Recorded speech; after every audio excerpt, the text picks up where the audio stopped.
Good morning Avtar Singh से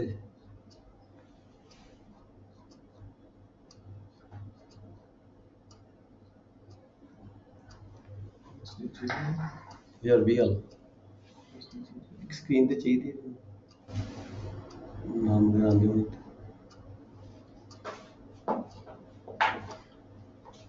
ਨਹੀਂ ਅਸਲ ਤੇ ਕੋਈ ਗੱਲ ਨਹੀਂ ਰਹਿੰਦਾ ਨਹੀਂ ਆ ਸਕਦੀ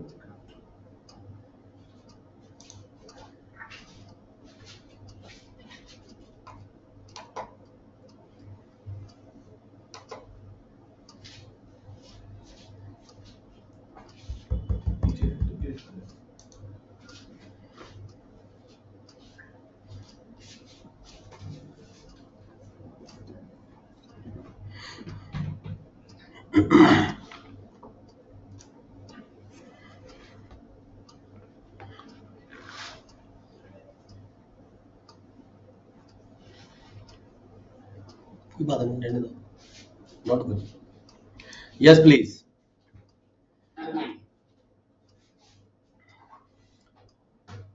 ਗੁੱਡ ਮਾਰਨਿੰਗ ਜੀ ਸਾਰਿਆਂ ਨੂੰ ਅੱਜ ਅਸੀਂ ਡਿਸਕਸ ਕਰਾਂਗੇ ਨੈਪਸੀਦਾਰ ਐਗਜ਼ਾਮੀਨੇਸ਼ਨ ਪੇਪਰ ਨੰਬਰ 3 ਜਿਹਦੇ ਵਿੱਚ ਅਸੀਂ ਇਹਨਾਂ ਦੇ ਕੁਐਸਚਨ ਆਨਸਰ ਹੀ ਸਟੱਡੀ ਕਰਾਂਗੇ ਪੇਪਰ ਦੇ ਵਿੱਚ ਤੁਹਾਨੂੰ ਕੁਐਸਚਨ ਪੇਪਰ ਕਿੱਦਾਂ ਆਉਣਾ ਹੈਗਾ ਉਹਦੇ ਸੰਬੰਧ ਵਿੱਚ ਅਸੀਂ ਡਿਸਕਸ ਕਰਾਂਗੇ ਪੇਪਰ ਨੰਬਰ 3 ਦੇ ਵਿੱਚ ਤੁਹਾਡੀਆਂ ਜਿਹੜੀਆਂ ਬੁੱਕਸ ਕਵਰ ਹੁੰਦੀਆਂ ਨੇ tenancy act 1887 settlement manual and land administrator manual ਇਹ ਤਿੰਨੇ ਬੁੱਕਸ ਨਿਕਾਲ ਕੇ ਜੀ ਇਹਨਾਂ ਦੇ ਇੰਡੈਕਸ ਖੋਲ ਲਓ ਬੁੱਕਸ ਖੋਲਣ ਦੀ ਜ਼ਰੂਰਤ ਨਹੀਂ ਹੈ ਇੰਡੈਕਸ ਖੋਲੋ ਸਿਰਫ ਤਿੰਨੋਂ ਬੁੱਕਸ ਨਿਕਾਲ ਲਓ ਜੀ ਪੰਜਾਬ ਟੈਨੈਂਸੀ ਐਕਟ 1887 ਇਹਦਾ ਇੰਡੈਕਸ ਖੋਲੋ ਆਪਣੇ ਸਾਹਮਣੇ ਪੰਜਾਬ ਟੈਨੈਂਸੀ ਐਕਟ 1887 ਦੈਨ ਹੈਗਾ ਜੀ ਸੈਟਲਮੈਂਟ ਮੈਨੂਅਲ ਤੇ ਇਹਦੇ ਨਾਲ ਹੀ ਹੈਗਾ ਲੈਂਡ ਐਡਮਿਨਿਸਟ੍ਰੇਟਰ ਮੈਨੂਅਲ ਇਹ ਤਿੰਨੇ ਬੁੱਕਸ ਖੋਲਣ ਦੀ ਜ਼ਰੂਰਤ ਨਹੀਂ ਹੈ ਤਿੰਨੇ ਬੁੱਕਸ ਦੇ ਸਿਰਫ ਇੰਡੈਕਸ ਖੋਲ ਕੇ ਆਪਣੇ ਪਾਸ ਰੱਖ ਲਓ ਅਸੀਂ ਸਭ ਤੋਂ ਪਹਿਲਾਂ ਅਸੀਂ ਜਦੋਂ ਕੁਐਸਚਨ ਪੇਪਰ ਦੇਖਣਾ ਹੈ ਤਾਂ ਅਸੀਂ ਜਦੋਂ ਵੀ ਅਸੀਂ ਕੁਐਸਚਨ ਪੜ੍ਹਨਾ ਹੈਗਾ ਅਸੀਂ ਇਹ ਦੇਖਣਾ ਹੈਗਾ ਵੀ ਦਿਸ ਵਨ ਕੁਐਸਚਨ ਕਿਹੜੀ ਬੁੱਕ ਦੇ ਨਾਲ ਡੀਲ ਕਰਦਾ ਹੈ ਪਹਿਲਾਂ ਅਸੀਂ ਹਾਂ Punjab tenancy act 1887 tenancy act 1887 then ਹੈਗਾ ਜੀ settlement manual Punjab settlement manual ਇਹ ਸਾਨੂੰ ਸਿਲੇਬਸ ਦੀ ਸਾਡੇ ਜਿਹੜਾ ਸੈਟਲਮੈਂਟ ਮੈਨੂਅਲ ਹੈ ਸਾਨੂੰ ਤਿੰਨ ਚਾਰ ਇਹਦੇ ਵਿੱਚ ਅੰਤਕਾ ਸਾਡੇ ਸਿਲੇਬਸ ਚਾਹੀਏ ਨੇ ਅੰਤਕਾ ਨੰਬਰ 7 8 ਅੰਤਕਾ ਨੰਬਰ 9 ਤੇ ਅੰਤਕਾ ਨੰਬਰ 21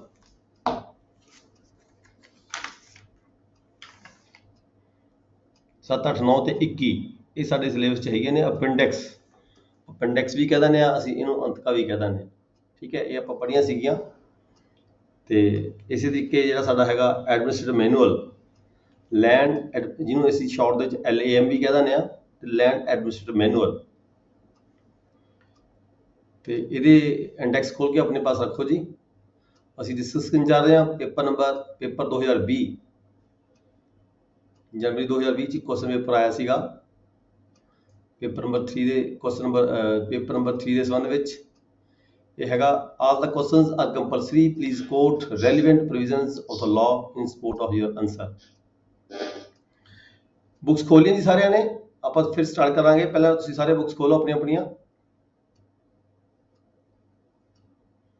ਬੁੱਕਸ ਮਤਲਬ ਇੰਡੈਕਸ ਖੋਲੋ ਬੁੱਕਸ ਪੜ੍ਹਨ ਦੀ ਲੋੜ ਨਹੀਂ ਆਪਾਂ ਨੂੰ ਬੁੱਕਸ ਤੁਸੀਂ ਸਾਰੇ ਇੱਕ ਵਾਰੀ ਪੜ੍ਹ ਚੁੱਕੇ ਹੋ ਪਹਿਲਾਂ ਤੇ ਹੁਣ ਤੁਸੀਂ ਇਹੀ ਦੇਖਣਾ ਹੈ ਵੀ ਕਿਹੜੇ ਕੁਐਸਚਨ ਕਿਹੜੀ ਬੁੱਕਸ ਦੇ ਨਾਲ ਰੈਲੇਵੈਂਟ ਹੈਗਾ ਤੇ ਕਿੱਥੋਂ ਅਸੀਂ ਆਨਸਰ ਦੇਣਾ ਹੈ ਠੀਕ ਹੈ ਅਸੀਂ ਜ਼ਿਆਦਾ ਡਿਟੇਲ 'ਚ ਨਹੀਂ ਪੜਾਂਗੇ ਆਪਾਂ ਇਹੀ ਦੇਖਣਾ ਹੈਗਾ ਫਿਲਹਾਲ ਵੀ ਸਾਡਾ ਜਿਹੜਾ ਕੁਐਸਚਨ ਹੈ ਕਿੱਥੇ ਪਿਆ ਹੈ ਕਿਹੜੀ ਬੁੱਕ ਦੇ ਵਿੱਚ ਪਿਆ ਹੈ ਕਿੱਥੋਂ ਅਸੀਂ ਉਹਦਾ ਆਨਸਰ ਦੇਣਾ ਹੈ ਖੋਲੇ ਜੀ ਆਪਣੇ ਇੰਡੈਕਸ ਸਾਰਿਆਂ ਨੇ ਬੁੱਕਸ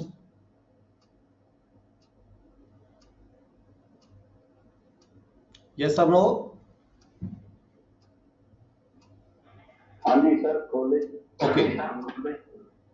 ਓਕੇ ਪਹਿਲਾ ਕੁਐਸਚਨ ਹੈਗਾ ਜੀ सब तो पहले तो ये हैगा भी कोई क्वेश्चन नहीं छड्डिया गया, सारे क्वेश्चन करने जरूरी होंगे हैं। क्वेश्चन नंबर 1 हैगा right A short note on the following. Right A short note on the following 10 number का क्वेश्चन है। ये ਤੁਹਾਨੂੰ A B C ਤੇ D 4 ਸੈਕਸ਼ਨ ਦਿੱਤੇ ਗਏ ਇਹਦੇ, ਯਾਨੀ ਕਿ 2.5 ਨੰਬਰ ਦਾ ਇੱਕ ਕੁਐਸਚਨ ਹੈਗਾ ਤੁਹਾਡਾ। ਇਹਦੇ ਨੰਬਰਾਂ ਦੀ ਵੇਟੇਜ ਦੇ ਅਕੋਰਡਿੰਗ ਹੀ ਤੁਸੀਂ ਕੁਐਸਚਨ ਨੂੰ ਅਟੈਂਡ ਕਰਨਾ ਹੈ ਵੀ ਕਿੰਨਾ ਆਨਸਰ ਹੋਣਾ ਚਾਹੀਦਾ ਹੈ। ਸਭ ਤੋਂ ਪਹਿਲਾਂ ਹੈਗਾ writ of demand A। Question number 1 the A part ਹੈ ਜੀ ਰਿਟ ਆਫ ਡਿਮਾਂਡ।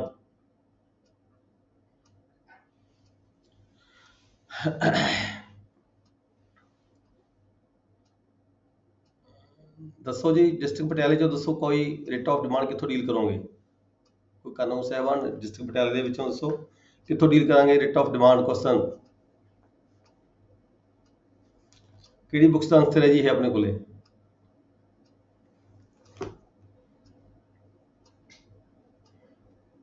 ਦੈਨ ਹੋਰ ਡਿਸਟ੍ਰਿਕਟ ਸੰਗਰੂਰ ਚੋਂ ਆ ਜਾਓ ਜੀ ਕੋਈ। ਐਡਮਿਨਿਸਟ੍ਰੇਸ਼ਨ ਮੈਨੂਅਲ ਜੋ ਸਰ। हाँ जी LAM ਕਿਹੜਾ ਸੈਕਸ਼ਨ? ਸੈਕਸ਼ਨ ਸੂਰੇ ਆ ਗਈ 521। ਬਿਲਕੁਲ ਠੀਕ ਹੈ। ਦੇਖੋ ਤੁਹਾਨੂੰ ਬੇਸਿਕ ਨੌਲੇਜ ਹੋਣੀ ਚਾਹੀਦੀ ਹੈ। ਸਭ ਤੋਂ ਪਹਿਲਾਂ ਜੇ ਆਪਾਂ ਲਾਅ ਪੁਆਇੰਟ ਦੀ ਗੱਲ ਕਰੀਏ, ਇਹ ਸਾਡਾ ਹੈਗਾ ਮੈਨੂਅਲ। ਠੀਕ ਹੈ, ਮੈਨੂਅਲ ਮਤਲਬ ਇਹ ਐਕਟ ਤੋਂ ਬਾਅਦ ਜਦੋਂ ਅਸੀਂ ਕਿਸੇ ਕਾਨੂੰਨ ਨੂੰ ਲਾਗੂ ਕਰਦੇ ਹਾਂ ਇਹ ਮੈਨੂਅਲ ਬਣ ਜਾਂਦੇ ਆ ਸਾਡੇ। ਜਿਵੇਂ ਸਾਡਾ ਲੈਂਡ ਰੈਵਨਿਊ ਐਕਟ ਬਣਿਆ ਹੋਇਆ, ਸਾਡਾ ਲੈਂਡ ਰਿਕਾਰਡ ਮੈਨੂਅਲ ਬਣਿਆ ਹੋਇਆ। ਇਹ ਜਿਹੜਾ ਲੈਂਡ ਐਡਮਿਨਿਸਟ੍ਰੇਟਿਵ ਮੈਨੂਅਲ ਹੈ, ਕਿਸੇ ਵੀ ਅਧਿਕਾਰੀਆਂ ਨੇ ਜਿਹਨੇ ਐਡਮਿਨ ਕਰਨੀ ਹੈ, ਤਹਿਸੀਲਦਾਰ, SDM, DC, ਉਹਨਾਂ ਨੇ ਕਿਵੇਂ ਐਡਮਿਨ ਕਰਨਾ ਹੈ, ਕਿਵੇਂ ਪ੍ਰਬੰਧ ਕਰਨੇ ਨੇ ਆਪਣੇ। ਠੀਕ ਹੈ, ਇਹ ਉਹਨਾਂ ਨੂੰ ਦੇ ਲਈ ਜਿਹੜਾ ਐਡਮਿਨ LAM ਬਣਿਆ ਹੋਇਆ ਹੈਗਾ ਵੀ ਤੁਸੀਂ ਕਿਵੇਂ ਪ੍ਰਸ਼ਾਸਨ ਕਿਵੇਂ ਕਰਨਾ ਹੈਗਾ, ਕਿਹੜੇ ਕਿਹੜੇ ਕੰਮ ਤੁਸੀਂ ਕਰਨੇ ਹੁੰਦੇ ਆ, ਉਹਨਾਂ ਦੀ ਸੇਧ ਇਹ 'ਚ ਦੱਸੀ ਗਈ ਇਹ ਹੈ ਐਡਮਿਨਿਸਟ੍ਰੇਸ਼ਨ ਮੈਨੂਅਲ ਦੇ ਵਿੱਚ। ਬਟ ਜੇ ਅਸੀਂ ਲਾਅ ਪੁਆਇੰਟ ਦੀ ਗੱਲ ਕਰਦੇ ਹਾਂ ਤਾਂ ਲਾਅ ਪੁਆਇੰਟ ਸਾਡਾ ਇਹ ਦੇਖੋ, ਅਸੀਂ ਲੈਂਡ ਰੈਵਨਿਊ ਐਕਟ ਪੜ੍ਹ ਕੇ ਗਏ ਹਾਂ ਪਹਿਲਾਂ। ਲੈਂਡ ਰੈਵਨਿਊ ਐਕਟ ਦੇ ਵਿੱਚ ਇੱਕ ਹੈਗਾ ਸੀਗਾ ਕਲੈਕਸ਼ਨ ਆਫ ਲੈਂਡ ਰੈਵਨਿਊ ਜਾਂ collection of arrears of the land revenue. ਠੀਕ ਹੈ, ਉੱਥੇ ਅਸੀਂ ਪੜ੍ਹਿਆ ਸੀ ਸੈਕਸ਼ਨ 68। ਤੁਹਾਨੂੰ ਦੇਖੋ ਬੇਸਿਕ ਨੌਲੇਜ ਹੋਣੀ ਚਾਹੀਦੀ ਹੈ। ਇਹ ਬੇਸਿਕ ਉਹ ਜਿਹੜਾ ਐਕਟ ਚੱਕ ਕੇ ਹੀ ਇਹਦੇ ਵਿੱਚ ਗਾਹਾਂ ਮੈਨੂਅਲ 'ਚ ਪਾਇਆ ਜਾਂਦਾ ਹੈ। ਐਕਟ ਦੀ ਧਾਰਾ ਉਠਾ ਕੇ ਹੀ ਮੈਨੂਅਲ 'ਚ ਪਾਈ ਜਾਂਦੀ ਹੈ। ਜਿਹੜਾ ਬੇਸਿਕ ਲਾਅ ਸਾਡਾ ਹੈਗਾ ਸੈਕਸ਼ਨ 68 ਹੈਗਾ ਆਪਣਾ ਲੈਂਡ ਰੈਵਨਿਊ ਐਕਟ ਦੇ ਵਿੱਚ। Writ of demand, writ of demand simple ਜੀ ਗੱਲ ਹੈਗੀ, ਇਸ ਤੋਂ ਰਿਟ ਆਫ ਡਿਮਾਂਡ ਤੋਂ ਉਲਝਣਾ ਨਹੀਂ ਹੈਗਾ। ਜਿਹੜਾ ਅਸੀਂ ਨੋਟਿਸ ਜਾਰੀ ਕਰਦੇ ਹਾਂ ਕਿਸੇ ਵੀ ਡਿਫਾਲਟਰ ਤੋਂ, ਜਦੋਂ ਜਿਹਦੇ ਵੱਲ ਬਕਾਇਆ ਹੁੰਦਾ ਹੈ। ਠੀਕ ਹੈ, ਜਦੋਂ ਅਸੀਂ ਉਸ ਨੂੰ ਨੋਟਿਸ ਜਾਰੀ ਕਰਦੇ ਹਾਂ, ਚਾਹੇ ਉਹ ਬਕਾਇਆ ਲੈਂਡ ਰੈਵਨਿਊ ਦਾ ਹੋ ਸਕਦਾ ਹੈ, ਚਾਹੇ ਉਹ ਲੈਂਡ ਰੈਵਨਿਊ ਡਿਕਲੇਅਰ ਹੋਇਆ ਹੋ ਸਕਦਾ ਹੈ, ਕਿਸੇ ਵੀ ਹੋਰ ਡਿਪਾਰਟਮੈਂਟ ਦਾ ਵੀ ਹੋ ਸਕਦਾ ਹੈ ਬਕਾਇਆ। ਜਦੋਂ ਕਿਸੇ ਵੀ ਬਕਾਏ ਨੂੰ ਵਸੂਲੀ ਦੀ ਖਾਤਰ ਅਸੀਂ ਕਿਸੇ ਵਿਅਕਤੀ ਨੂੰ ਨੋਟਿਸ ਭੇਜਦੇ ਹਾਂ, ਉਹਨੂੰ ਕਹਿੰਦੇ ਅਸੀਂ ਰਿਟ ਆਫ ਡਿਮਾਂਡ, ਵੀ ਅਸੀਂ ਉਹਨੂੰ ਸੰਮਨ ਭੇਜਿਆ ਹੈਗਾ, ਉਦੋਂ ਡਿਮਾਂਡ ਕੀਤੀ ਵੀ ਇੰਨੇ ਪੈਸੇ ਤੇਰੇ ਵੱਲ ਬਕਾਇਆ ਹੈਗੇ ਨੇ। ਠੀਕ ਹੈ, ਇਹਨੂੰ ਹੁਣ ਜ਼ਿਆਦਾ ਆਪਾਂ ਸਮਾਂ ਨਾ ਖਰਾਬ ਕਰੀਏ। ਇਹ ਹੈਗਾ ਅਸਲ ਦੇ ਵਿੱਚ ਸੈਕਸ਼ਨ 68 ਹੈਗਾ ਲੈਂਡ ਰੈਵਨਿਊ ਐਕਟ ਦਾ। ਠੀਕ ਹੈ, ਪਰ ਉੱਥੋਂ ਲੈ ਕੇ ਫਿਰ ਇਹ LAM ਦੇ ਵਿੱਚ, ਕਿਉਂਕਿ ਇਹਦੇ ਵਿੱਚ ਤੁਹਾਡੇ ਕੋਲੇ ਲੈਂਡ ਰੈਵਨਿਊ ਐਕਟ ਨਹੀਂ ਹੈਗਾ ਇਸ ਬੁੱਕ ਦੇ ਵਿੱਚ, ਇਸ ਪੇਪਰ ਦੇ ਵਿੱਚ। ਇਸ ਕਰਕੇ ਤੁਸੀਂ ਇਹ ਜਿਹੜਾ ਆਨਸਰ ਦਿਓਗੇ ਨਾ ਇਹ ਟੈਨੈਂਸੀ ਦੇ ਨਾਲ ਸੰਬੰਧਿਤ ਹੈਗਾ। ਠੀਕ ਹੈ, ਤੇ LAM ਦੇ ਵਿੱਚੋਂ ਤੁਸੀਂ ਇਹ ਸੈਕਸ਼ਨ 521 ਦੇ ਵਿੱਚ ਇਹਦਾ ਆਨਸਰ ਦਿਓਗੇ। ਬਸ ਜ਼ਿਆਦਾ ਲੰਮਾ ਚੌੜਾ ਨਹੀਂ। Notice issued by the revenue officer for the demand of the arrears. ठीक है, जो जारी किया जाता किसी बाकीदार ਨੂੰ, ਉਹਨੂੰ ਅਸੀਂ ਇਹ ਰਿਟ ਆਫ ਡਿਮਾਂਡ ਕਹਿੰਦੇ ਆ। ਦੈਨ ਆ ਗਿਆ ਜੀ ਡਿਫਾਲਟਰ। ਡਿਫਾਲਟਰ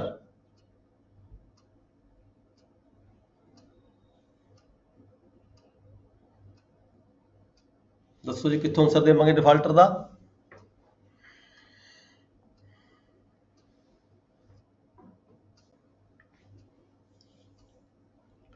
ਡਿਫਾਲਟਰ ਤਾਂ ਆਪਾਂ ਬਹੁਤ ਵਾਰੀ ਪੜ੍ਹ ਚੁੱਕੇ ਹਾਂ। ਜਦੋਂ ਕੋਈ ਕਿਹੜੇ ਕਿਹੜੇ ਡਿਸਟ੍ਰਿਕਟ ਦੇ ਵਿੱਚ ਕਾਨੂੰਨ ਸਾਹਿਬਾਨ ਬੈਠੇ ਨੇ ਜੀ ਆਨਲਾਈਨ? ਕਿਹੜੇ ਕਿਹੜੇ ਡਿਸਟ੍ਰਿਕਟ ਦੇ ਕਾਨੂੰਨ ਸਾਹਿਬਾਨ ਬੈਠੇ ਨੇ ਜੀ ਆਨਲਾਈਨ? ਸਾਰੇ ਬੈਠੇ ਜੀ। ਡਿਸਟ੍ਰਿਕਟ ਕਿਹੜੇ ਕਿਹੜੇ ਹੈਗੇ ਕਵਰ ਹੁੰਦੇ ਆ ਅੱਜ? ਪਟਿਆਲਾ, ਸੰਗਰੂਰ ਜੀ, ਮੋਹਾਲੀ ਜੀ, ਨੋਟ ਕਰ ਲਓ। Patiala Sangrur then Mohali sir. ਮੋਹਾਲੀ पटियाला जी है जी पटियाला हाँ हाँ पटियाला संगरूर मोहाली बठिंडा जी बठिंडा then कबूतरा हो गया सर कपूरथला होशियारपुर हुशियारपुर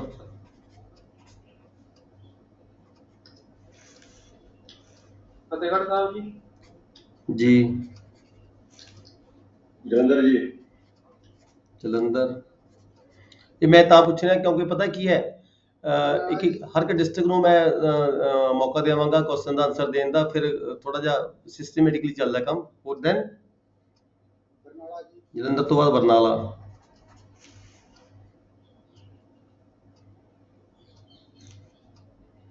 ਪਟਿਆਲਾ ਸੰਗਰੂਰ ਮੋਹਾਲੀ ਬਠਿੰਡਾ ਕਪੂਰਥਲਾ ਹੁਸ਼ਿਆਰਪੁਰ ਫਤਿਹਗੜ੍ਹ ਜਲੰਧਰ ਬਰਨਾਲਾ ਇਸ ਤੋਂ ਇਲਾਵਾ ਕੋਈ ਡਿਸਟ੍ਰਿਕਟ ਹੋਰ ਅੱਜ ਠੀਕ ਹੈ ਜੀ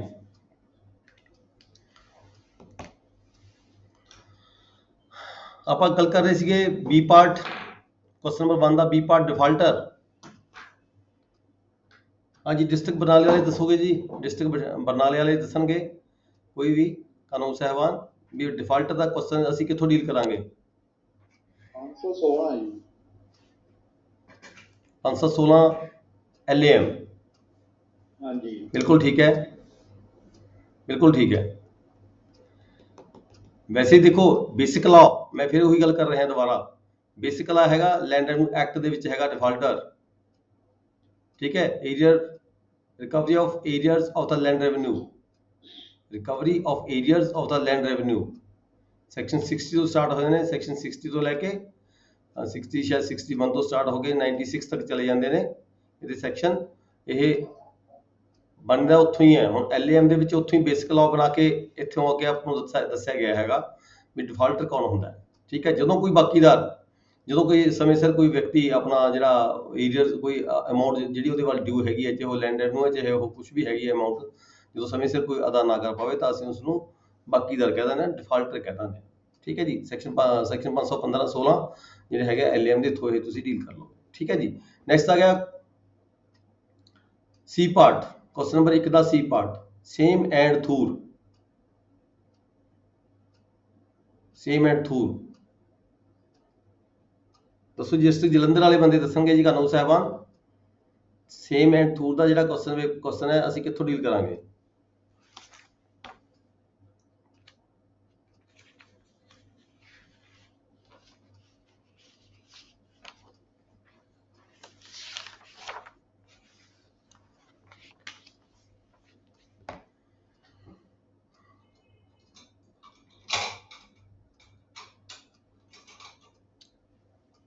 नेक्स्ट डिस्ट्रिक्ट फतेहगढ़ वाले जी सेम टूर क्वेश्चन कितों डील करांगे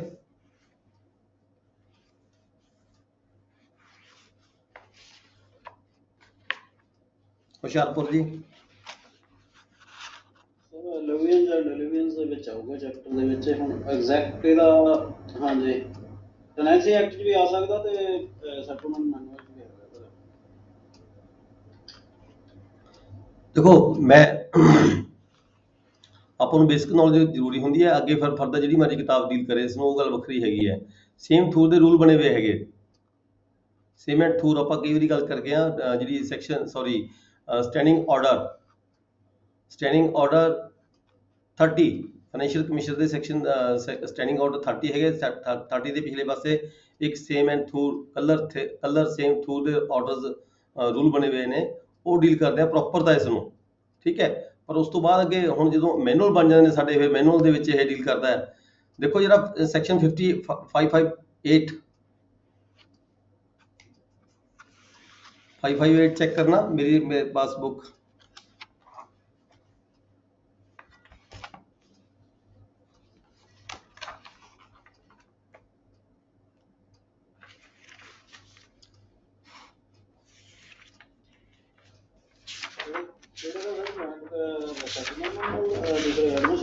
हाँ जी हाँ जी हाँ जी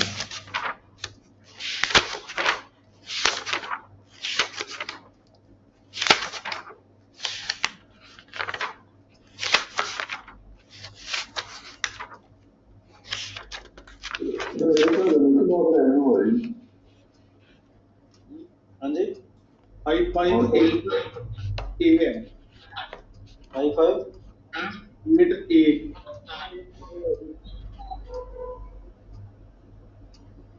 सस्पेंशन एंड रिमिशन है।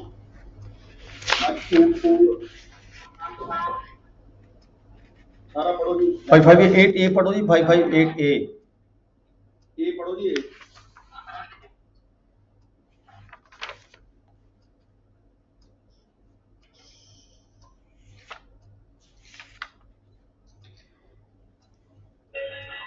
ए ਦਾ ਸਰ ਡੀ ਤੇ ਸੀ ਹੈ ਜੀ ਸੇਮ ਟੂ है जी डेफिनेशन है सर ਡੈਫੀਨੇਸ਼ਨ ਹੈ ਸਰ 558A डेफिनेशन है जी कलर चो। हाँ जी हाँ जी हाँ बस ठीक है ही नोट कर लो जी ਤੁਸੀਂ ਇਹਨੂੰ ਅਟੈਂਡ ਕਰ ਲੈਣਾ ਕੁਐਸਚਨ ਨੂੰ। ਨੈਕਸਟ ਆ ਗਿਆ ਜੀ ਨੋਟ ਕਰ ਲਓ ਜੀ ਆਪਣੇ ਤੁਸੀਂ ਆਪਣੇ ਪਾਸ ਕੀਤੇ 558A 558A। ਨੈਕਸਟ ਆ ਗਿਆ D part discuss the circumstances for the appointment of the substitute numberdar. Discuss the circumstances for the appointment of substitute numberdar. substitute numberdar मतलब कि ਸਰਬਰਾ ਨੰਬਰਦਾਰ।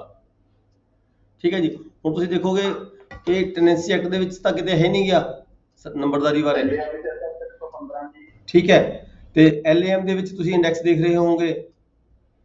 LAM ਚ ਤੁਸੀਂ ਇੰਡੈਕਸ ਦੇਖ ਰਹੇ ਹੋ ਚੈਪਟਰ ਨੰਬਰ 8 ਵਿਲੇਜ ਹੈਡਮੈਨ ਦਾ ਹੈਗਾ। सेक्शन 315 सर ठीक है मतलब पहला इंडेक्स देखोगे जी इंडेक्स केड़ा चैप्टर है जी ये LAM ਦਾ इंडेक्स चैप्टर नंबर दसो जी। 8वां चैप्टर सर विलेज हेडमैन ਦੇ ਨਾਮ ਹਾਂ ਜੇਲ੍ਹ ਦਾ। ਦੇਖੋ ਆਪਾਂ ਇਹ ਦੇਖ ਰਹੇ ਹਾਂ ਵੀ ਟੈਨੈਂਸੀ ਐਕਟ ਨੂੰ ਇੱਕ ਪਾਸੇ ਛੱਡ ਦਿੱਤਾ ਤੇ ਸੈਟਲਮੈਂਟ ਮੈਨੂ ਨੂੰ ਇੱਕ ਪਾਸੇ ਛੱਡ ਦਿੱਤਾ। ਇਹ ਜਿਹੜਾ ਡੀਲ ਕਰਦਾ ਹੈਗਾ ਮਤਲਬ ਇਹ ਕਹਿ ਲਈਏ ਵੀ ਜਿਹੜਾ LAM ਹੈ ਇਹ ਸਾਰੀਆਂ ਬੁੱਕਸ ਨੂੰ ਕਵਰ ਕਰਦਾ ਹੈ ਜੀ। ਜਿੰਨੇ ਵੀ ਅਸੀਂ ਬੁੱਕਸ ਅਸੀਂ ਪੜ੍ਹਦੇ ਆ ਕਰਦੇ ਹੈਗੇ ਆ ਇਹ ਸਾਰੀਆਂ ਬੁੱਕਸ ਦੇ ਵਿੱਚ ਕਵਰ ਹੁੰਦੀਆਂ ਨੇ LAM ਦੇ ਵਿੱਚ। ਠੀਕ ਹੈ ਹੁਣ ਨੰਬਰਦਾਰੀ ਬਾਰੇ ਅਸੀਂ ਪੜ੍ਹ ਕੇ ਗਏ ਆ ਪਹਿਲਾਂ ਲੈਂਡ ਰੈਵਨਿਊ ਐਕਟ ਦੇ ਵਿੱਚ। ਲੈਂਡ ਰੈਵਨਿਊ ਐਕਟ ਦੇ ਵਿੱਚ ਇਹ ਹੈਗੇ ਸੀ ਜਿਹੜੇ ਰੂਲ ਸੀਗੇ ਜਦੋਂ ਅਸੀਂ ਜੇ ਸਾਡੇ ਕੋਲ ਇਹੀ ਕੁਐਸਚਨ ਪੇਪਰ ਨੰਬਰ 1 ਚ ਆਉਂਦਾ ਹੈ ਤਾਂ ਅਸੀਂ ਲੈਂਡ ਰੈਵਨਿਊ ਐਕਟ ਪੜਾਂਗੇ। ਲੈਂਡ ਰੈਵਨਿਊ ਐਕਟ ਦੇ ਜਿਹੜੇ ਰੂਲਸ ਬਣੇ ਹੋਏ ਉਹਨਾਂ ਨੂੰ ਦੇਖਾਂਗੇ ਉਹਦੇ ਅਕੋਰਡਿੰਗ ਆਨਸਰ ਦੇਵਾਂਗੇ। ਪਰ ਹੁਣ ਇਹ ਆਪਣਾ ਕੱਲ ਪੇਪਰ ਨੰਬਰ 3 ਹੈਗਾ ਇਹਦੇ ਵਿੱਚ ਜਿਹੜਾ LAM ਦਾ ਜਿਹੜਾ ਚੈਪਟਰ ਬਣੇ ਹੋਏ ਨੇ 2 6 7 8 ਤੁਸੀਂ ਇੰਡੈਕਸ ਬਣਾ ਕੇ ਨਾ ਚੈਪਟਰ ਦਾ ਇੰਡੈਕਸ ਬਣਾ ਕੇ ਇੱਕ ਆਪਣੀ ਪੇਪਰ ਦੇ ਜਿਹੜਾ ਤੁਹਾਡਾ ਇੰਡੈਕਸ ਹੈ ਉਹਦੇ ਉੱਪਰਲੇ ਪਾਸੇ ਲਿਖ ਲੈਣਾ ਇੱਕ ਇੰਡੈਕਸ ਵੱਖਰਾ ਬਣਾ ਕੇ ਵੱਖਰਾ ਇੱਕ ਵਾਈਟ ਪੇਪਰ ਲੈ ਕੇ ਉਹਦੇ ਉੱਪਰ ਇੰਡੈਕਸ ਬਣਾ ਲੈਣਾ ਇਕੱਲਾ। ਉਹਦੇ ਉੱਪਰ ਲਿਖਣਾ ਹੈ chapter number 2 landlord and tenant, chapter number 6 power of revenue officers, chapter number 7 patwari and kanungo, chapter number 8 village headman, chapter number 11 agriculture statics, chapter number 13 partition, chapter number 15 collection of land revenue ਤੇ chapter number 16 suspension remission and reduction of the assessment.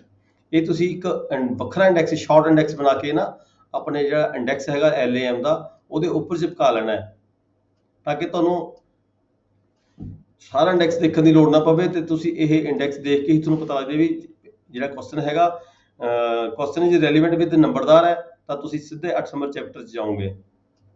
ਠੀਕ ਹੈ ਜੇ question number ਤੁਹਾਡਾ ਲਾਲ ਕਿਤਾਬ ਨਾਲ ਸੰਬੰਧਿਤ ਹੈ ਤੁਸੀਂ ਸਿੱਧੇ 11 ਨੰਬਰ ਚੈਪਟਰ 'ਚ ਜਾਓਗੇ। ਜੇ ਤੁਹਾਡਾ ਪਾਰਟੀਸ਼ਨ ਨਾਲ ਸੰਬੰਧਿਤ ਕੁਐਸਚਨ ਹੈ ਤਾਂ ਤੁਸੀਂ 13 ਨੰਬਰ ਪੇਪਰ ਚੈਪਟਰ 'ਚ ਚਲੇ ਜਾਓਗੇ ਸਿੱਧਾ। ਉੱਥੇ ਜਾ ਕੇ ਸੈਕਸ਼ਨ ਫਿਰ ਤੁਸੀਂ ਅੱਗੇ ਜਾ ਕੇ ਦੇਖਣੀ ਹੈਗੀ ਇੰਡੈਕਸ ਦੇ ਮੇਨ ਇੰਡੈਕਸ ਨੂੰ ਖੋਲ ਕੇ ਤੇ ਪਹਿਲਾਂ ਚੈਪਟਰ ਨੰਬਰ 13 ਕੱਢਣਾ ਹੈ ਜੇ ਪਾਰਟੀਸ਼ਨ ਦਾ ਕੁਐਸਚਨ ਹੈਗਾ।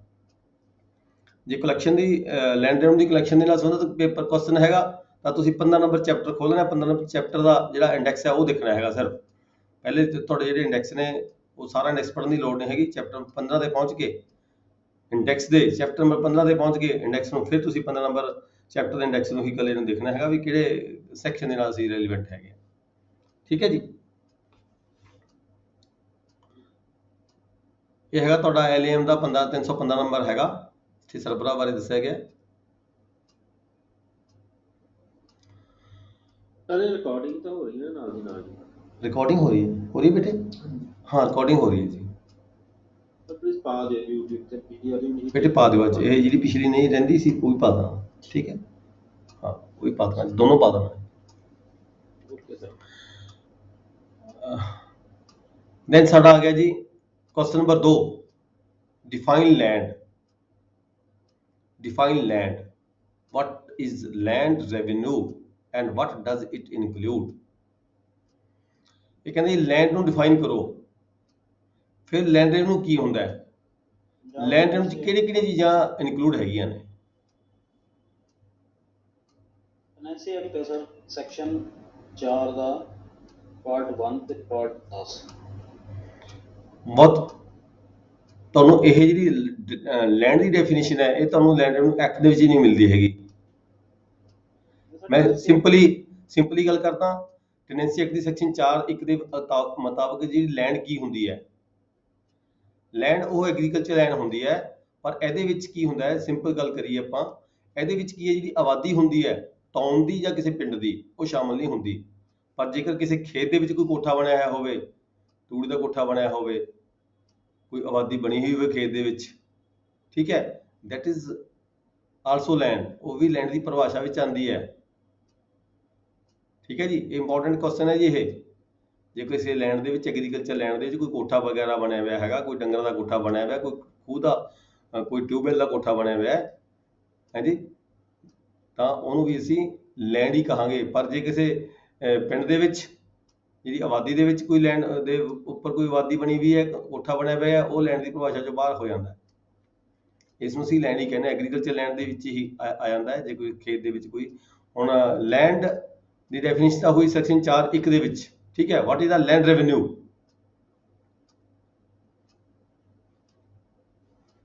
ਵਾਟ ਡਜ਼ ਇਟ ਇਨਕਲੂਡ। 4 ਕਿੰਨਾ ਜੀ 10 ਦੇ ਵਿੱਚ ਲੈਂਡ ਰੈਵਨਿਊ, ਸੈਕਸ਼ਨ 4 ਪਾਰਟ 10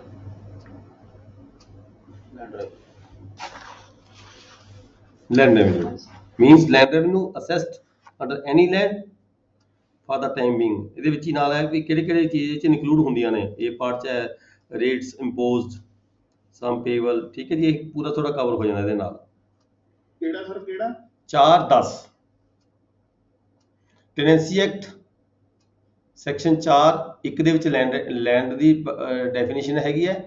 4(10) ਦੇ ਵਿੱਚ ਤੁਹਾਡੇ ਕੋਲੇ ਹੈਗਾ ਜਿਹੜਾ ਹੈਗਾ ਲੈਂਡ ਰੈਵਨਿਊ, ਤੇ ਉਹ ਚ ਕੀ ਕੀ ਚੀਜ਼ਾਂ ਇਨਕਲੂਡ ਹੁੰਦੀਆਂ ਨੇ। ਸਰ ਇੱਕ ਦੱਸਿਓ, ਜੇ ਇਹਨੂੰ ਸ਼ਾਰਟ ਲਿਖਣਾ ਹੋਵੇ ਪੰਜਾਬ ਟੈਨੈਂਸੀ ਐਕਟ ਨੂੰ, ਜਿੱਦਾਂ ਪੇਪਰ ਦੇ ਵਿੱਚ ਬਾਰ-ਬਾਰ ਇੱਕੋ ਸ਼ਬਦ ਨੂੰ ਲਿਖੀ ਜਾਵਾਂਗੇ, ਇਹਨੂੰ ਸ਼ਾਰਟ 'ਚ ਕੀ ਲਿਖ ਸਕਦੇ ਹਾਂ ਅਸੀਂ? ਇਹਨੂੰ ਮੂਹਰੇ ਪੀਵੀ ਪਾ ਲਓ, ਹੋਰ ਕੀ ਹੈ, ਪੀਵੀ ਟੈਨੈਂਸੀ ਐਕਟ, ਬਸ ਕੱਲਾ ਟੈਨੈਂਸੀ ਐਕਟ ਲਿਖ ਦੋ ਤਾਂ ਵੀ ਕੁਝ ਨਹੀਂ ਹੁੰਦਾ, ਕੱਲਾ ਟੈਨੈਂਸੀ ਐਕਟ ਲਿਖ ਦੋ। ਪੀਟੀਏ ਲਿਖਣਾ ਜੀ, ਪੀਟੀਏ ਸੈਕਸ਼ਨ ਐਮ। ਨਹੀਂ, ਇਹ ਫਿਰ ਇਹ ਕਿਤੇ ਦੇਖਿਆ ਨਹੀਂ ਹੈਗਾ ਲਿਖਿਆ ਹੋਇਆ ਟੈਨੈਂਸੀ ਐਕਟ ਦੇ ਸੰਬੰਧ ਵਿੱਚ, ਫਿਰ ਕਿਤੇ ਹੋਰ ਕਨਫਿਊਜ਼ਨ ਹੋ ਜਾਂਦੀ ਹੈ। ਇਹ ਜੇ ਤੁਸੀਂ ਇਹ ਵਾਲਾ ਕੁਐਸਚਨ ਹੈ 501 ਚ ਵੀ ਕਵਰ ਕਰ ਦਿਓ ਤਾਂ ਵੀ ਕੋਈ ਗੱਲ ਨਹੀਂ ਹੈਗੀ, LAM ਚ 501 ਚ ਵੀ ਕਵਰ ਹੋ ਜਾਂਦਾ ਹੈ ਕੁਐਸਚਨ। ਨੈਕਸਟ ਆ ਗਿਆ ਜੀ, who is tenant, under what circumstances a tenant becomes an occupancy tenant। Section 4 ਦਾ 5 ਪਾਰਟ। ਦੇਖੋ ਟੇਨੈਂਟ ਹੈ, ਸਿੰਪਲ ਜੀ ਗੱਲ ਹੈ, ਜਿੱਥੇ ਕਿਤੇ ਲੈਂਡਲੌਰਡ ਤੇ ਟੇਨੈਂਟ ਦੀ ਗੱਲ ਆ ਜਾਂਦੀ ਹੈ ਤਾਂ ਅਸੀਂ ਸਿੱਧਾ ਟੈਨੈਂਸੀ ਐਕਟ ਜਾਵਾਂਗੇ। ਜਿਹੜਾ ਟੈਨੈਂਸੀ ਐਕਟ ਹੈ ਟੋਟਲੀ ਰੈਲੀਵੈਂਟ ਵਿਦ ਲੈਂਡਲੌਰਡ ਤੇ ਟੇਨੈਂਟ ਚ ਕਿਹੜੇ ਕਿਹੜੇ ਡਿਸਪਿਊਟ ਹੁੰਦੇ ਨੇ, ਕਿੱਥੇ ਕਿਰਾਇਆ ਵੱਧਦਾ, ਕਿੱਥੇ ਕਿਰਾਇਆ ਘਟਦਾ, ਕਿੱਥੇ ਕਿਹੜੇ ਕਿਹੜੇ ਕਾਰਨ ਹੁੰਦੇ ਨੇ, ਠੀਕ ਹੈ। ਇਹ ਸਾਰਾ ਜਿਹੜਾ ਹੈਗਾ ਟੈਨੈਂਟ ਦੀ ਗੱਲ ਆਉਂਦੀ ਹੈ ਤਾਂ ਅਸੀਂ ਹੋਰ ਚੀਜ਼ਾਂ ਨੂੰ ਭੁੱਲ ਕੇ ਅਸੀਂ ਸਿੱਧੇ ਟੈਨੈਂਸੀ ਐਕਟ ਜਾਵਾਂਗੇ, ਟੈਨੈਂਸੀ ਐਕਟ ਦੇਖਾਂਗੇ। ਪਹਿਲਾਂ ਅਸੀਂ ਛੋਟੀ ਜਿਹੀ ਸਾਨੂੰ ਡੈਫੀਨੇਸ਼ਨ ਆਉਂਦੀਆਂ ਤਾਂ ਪਹਿਲਾਂ ਅਸੀਂ ਕਲਾਸ ਸੈਕਸ਼ਨ 4 ਪੜਾਂਗੇ, ਉਹ 'ਚ ਡੈਫੀਨੇਸ਼ਨ ਆ ਜਾਂਦੀਆਂ ਨੇ ਸਾਰੀਆਂ। ਸੈਕਸ਼ਨ 4 ਡੈਫੀਨੇਸ਼ਨ ਦੀ ਕਲਾਸ ਹੈ, ਸਾਰੀ ਦੀ ਸਾਰੀ ਸੈਕਸ਼ਨ ਹੈ, ਠੀਕ ਹੈ ਜੀ। ਹੁਣ ਤੁਹਾਡਾ ਇਹ 4(5) ਚ ਆ ਗਿਆ ਜੀ। ਦੋ ਸਰ ਡੈਫੀਨੇਸ਼ਨਸ ਦਿੱਤੀਆਂ, ਜਿਹੜਾ ਟੈਨੈਂਟ ਦਾ ਐਕਸਪਲੇਨੇਸ਼ਨ ਹੈ ਨਾਲ ਉਹ 5 ਸੈਕਸ਼ਨ 'ਚ ਹੈ। ਜੇ ਸਿਰਫ ਡੈਫੀਨੇਸ਼ਨ ਦੇਣੀ ਤਾਂ 7 'ਚ ਹੈ। ਹੂ ਇਜ਼ ਟੇਨੈਂਟ, 4 ਦਾ 7 ਪਾਰਟ ਨਹੀਂ 5 ਚ ਆਏਗਾ ਟੇਨੈਂਟ 5 ਚ ਆਏਗਾ, 4 ਦਾ 5 7 'ਚ ਵੀ ਹੈ ਸਰ। ਇੱਕ ਮਿੰਟ ਪਲੀਜ਼ ਦੇਖੋ, ਫਾਈਨੈਂਸ਼ੀਅਲ ਐਕਟ ਇਹ ਨਹੀਂ ਆਨਸਰ ਤੁਸੀਂ ਦੇਣਾ। ਇਹਦੇ ਵਿੱਚ ਪਤਾ ਕੀ ਹੈ, ਇਹਦੇ ਵਿੱਚ ਕੀ ਹੈ, ਇਹਦੇ ਚ ਇਹ ਦੱਸਿਆ ਗਿਆ, ਇਹਦੇ ਚ ਨਾਲ ਨਾ ਬੈਨੀਫਿਟ ਹੈ, ਜਿਹੜੇ ਤੁਹਾਡੇ ਸਕਸੈਸਰ ਹੁੰਦੇ ਆ, ਸਕਸੈਸਰ ਜਾਂ ਪ੍ਰੀਡਿਸੈਸਰ, ਉਹਨਾਂ ਨੂੰ ਵੀ ਟੈਨੈਂਟ ਹੀ ਮੰਨਿਆ ਜਾਂਦਾ ਹੈ। ਅਸਲ ਚ ਡੈਫੀਨੇਸ਼ਨ ਨਹੀਂ ਹੈ ਇਹ ਟੈਨੈਂਟ ਦੀ, ਇਹਦੇ ਤਾਂ ਸਿਰਫ ਇਹ ਦੱਸਿਆ ਗਿਆ ਵੀ ਜਿਹੜੇ ਤੁਹਾਡੇ ਪ੍ਰੀਡਿਸੈਸਰ ਹੁੰਦੇ ਆ ਕਿਸੇ ਟੈਨੈਂਟ ਦੇ ਜਾਂ ਕਿਸੇ ਲੈਂਡਲੌਰਡ ਦੇ, ਜੇ ਕੋਈ ਪ੍ਰੀਡਿਸੈਸਰ ਹੋਵੇ, ਦੇ also having the right of the tenant ਔਰ ਲੈਂਡਲੌਰਡ। ਪਰ ਜਿਹੜੀ ਤੁਸੀਂ ਇੱਥੇ ਦੇਣੀ ਹੈ ਪਰਿਭਾਸ਼ਾ, ਇਹ ਦੇਣੀ ਹੈ 5 ਦੀ, 4 ਦੇ 5 ਦੀ ਡੈਫੀਨੇਸ਼ਨ ਦੇਣੀ ਆ ਤੁਸੀਂ। ਠੀਕ ਹੈ ਸਰ, ਠੀਕ। Under what circumstances a tenant becomes an occupancy tenant, ਇੱਥੇ 4 ਦੇ 5 ਦੇ ਵਿੱਚ।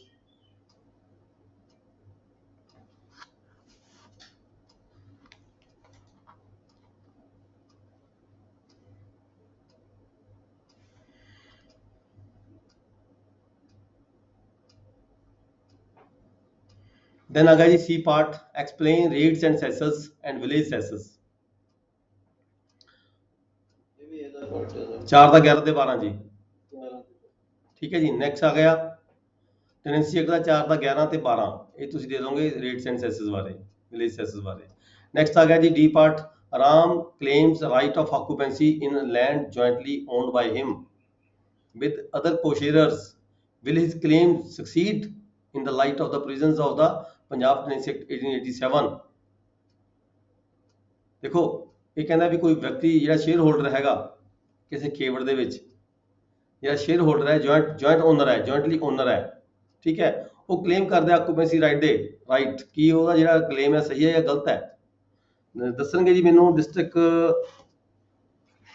ਮੋਹਾਲੀ ਵਾਲੇ ਦੱਸਣਗੇ ਜੀ। Ram is a shareholder in the Khewat. He claims a right of occupancy tenant under Tenancy Act की है right claim कर सकता या नहीं कर सकता। डिस्ट्रिक्ट मोहाली वाले ਦੱਸਣਗੇ ਜੀ क्वेश्चन ਕੀ ਕਹਿੰਦਾ ਤੇ ਕੀ ਮਤਲਬ ਤੁਸੀਂ ਸਮਝਦੇ ਹੋ ਇਹਦਾ ਕੀ ਆਨਸਰ ਹੋਣਾ ਚਾਹੀਦਾ ਹੈ।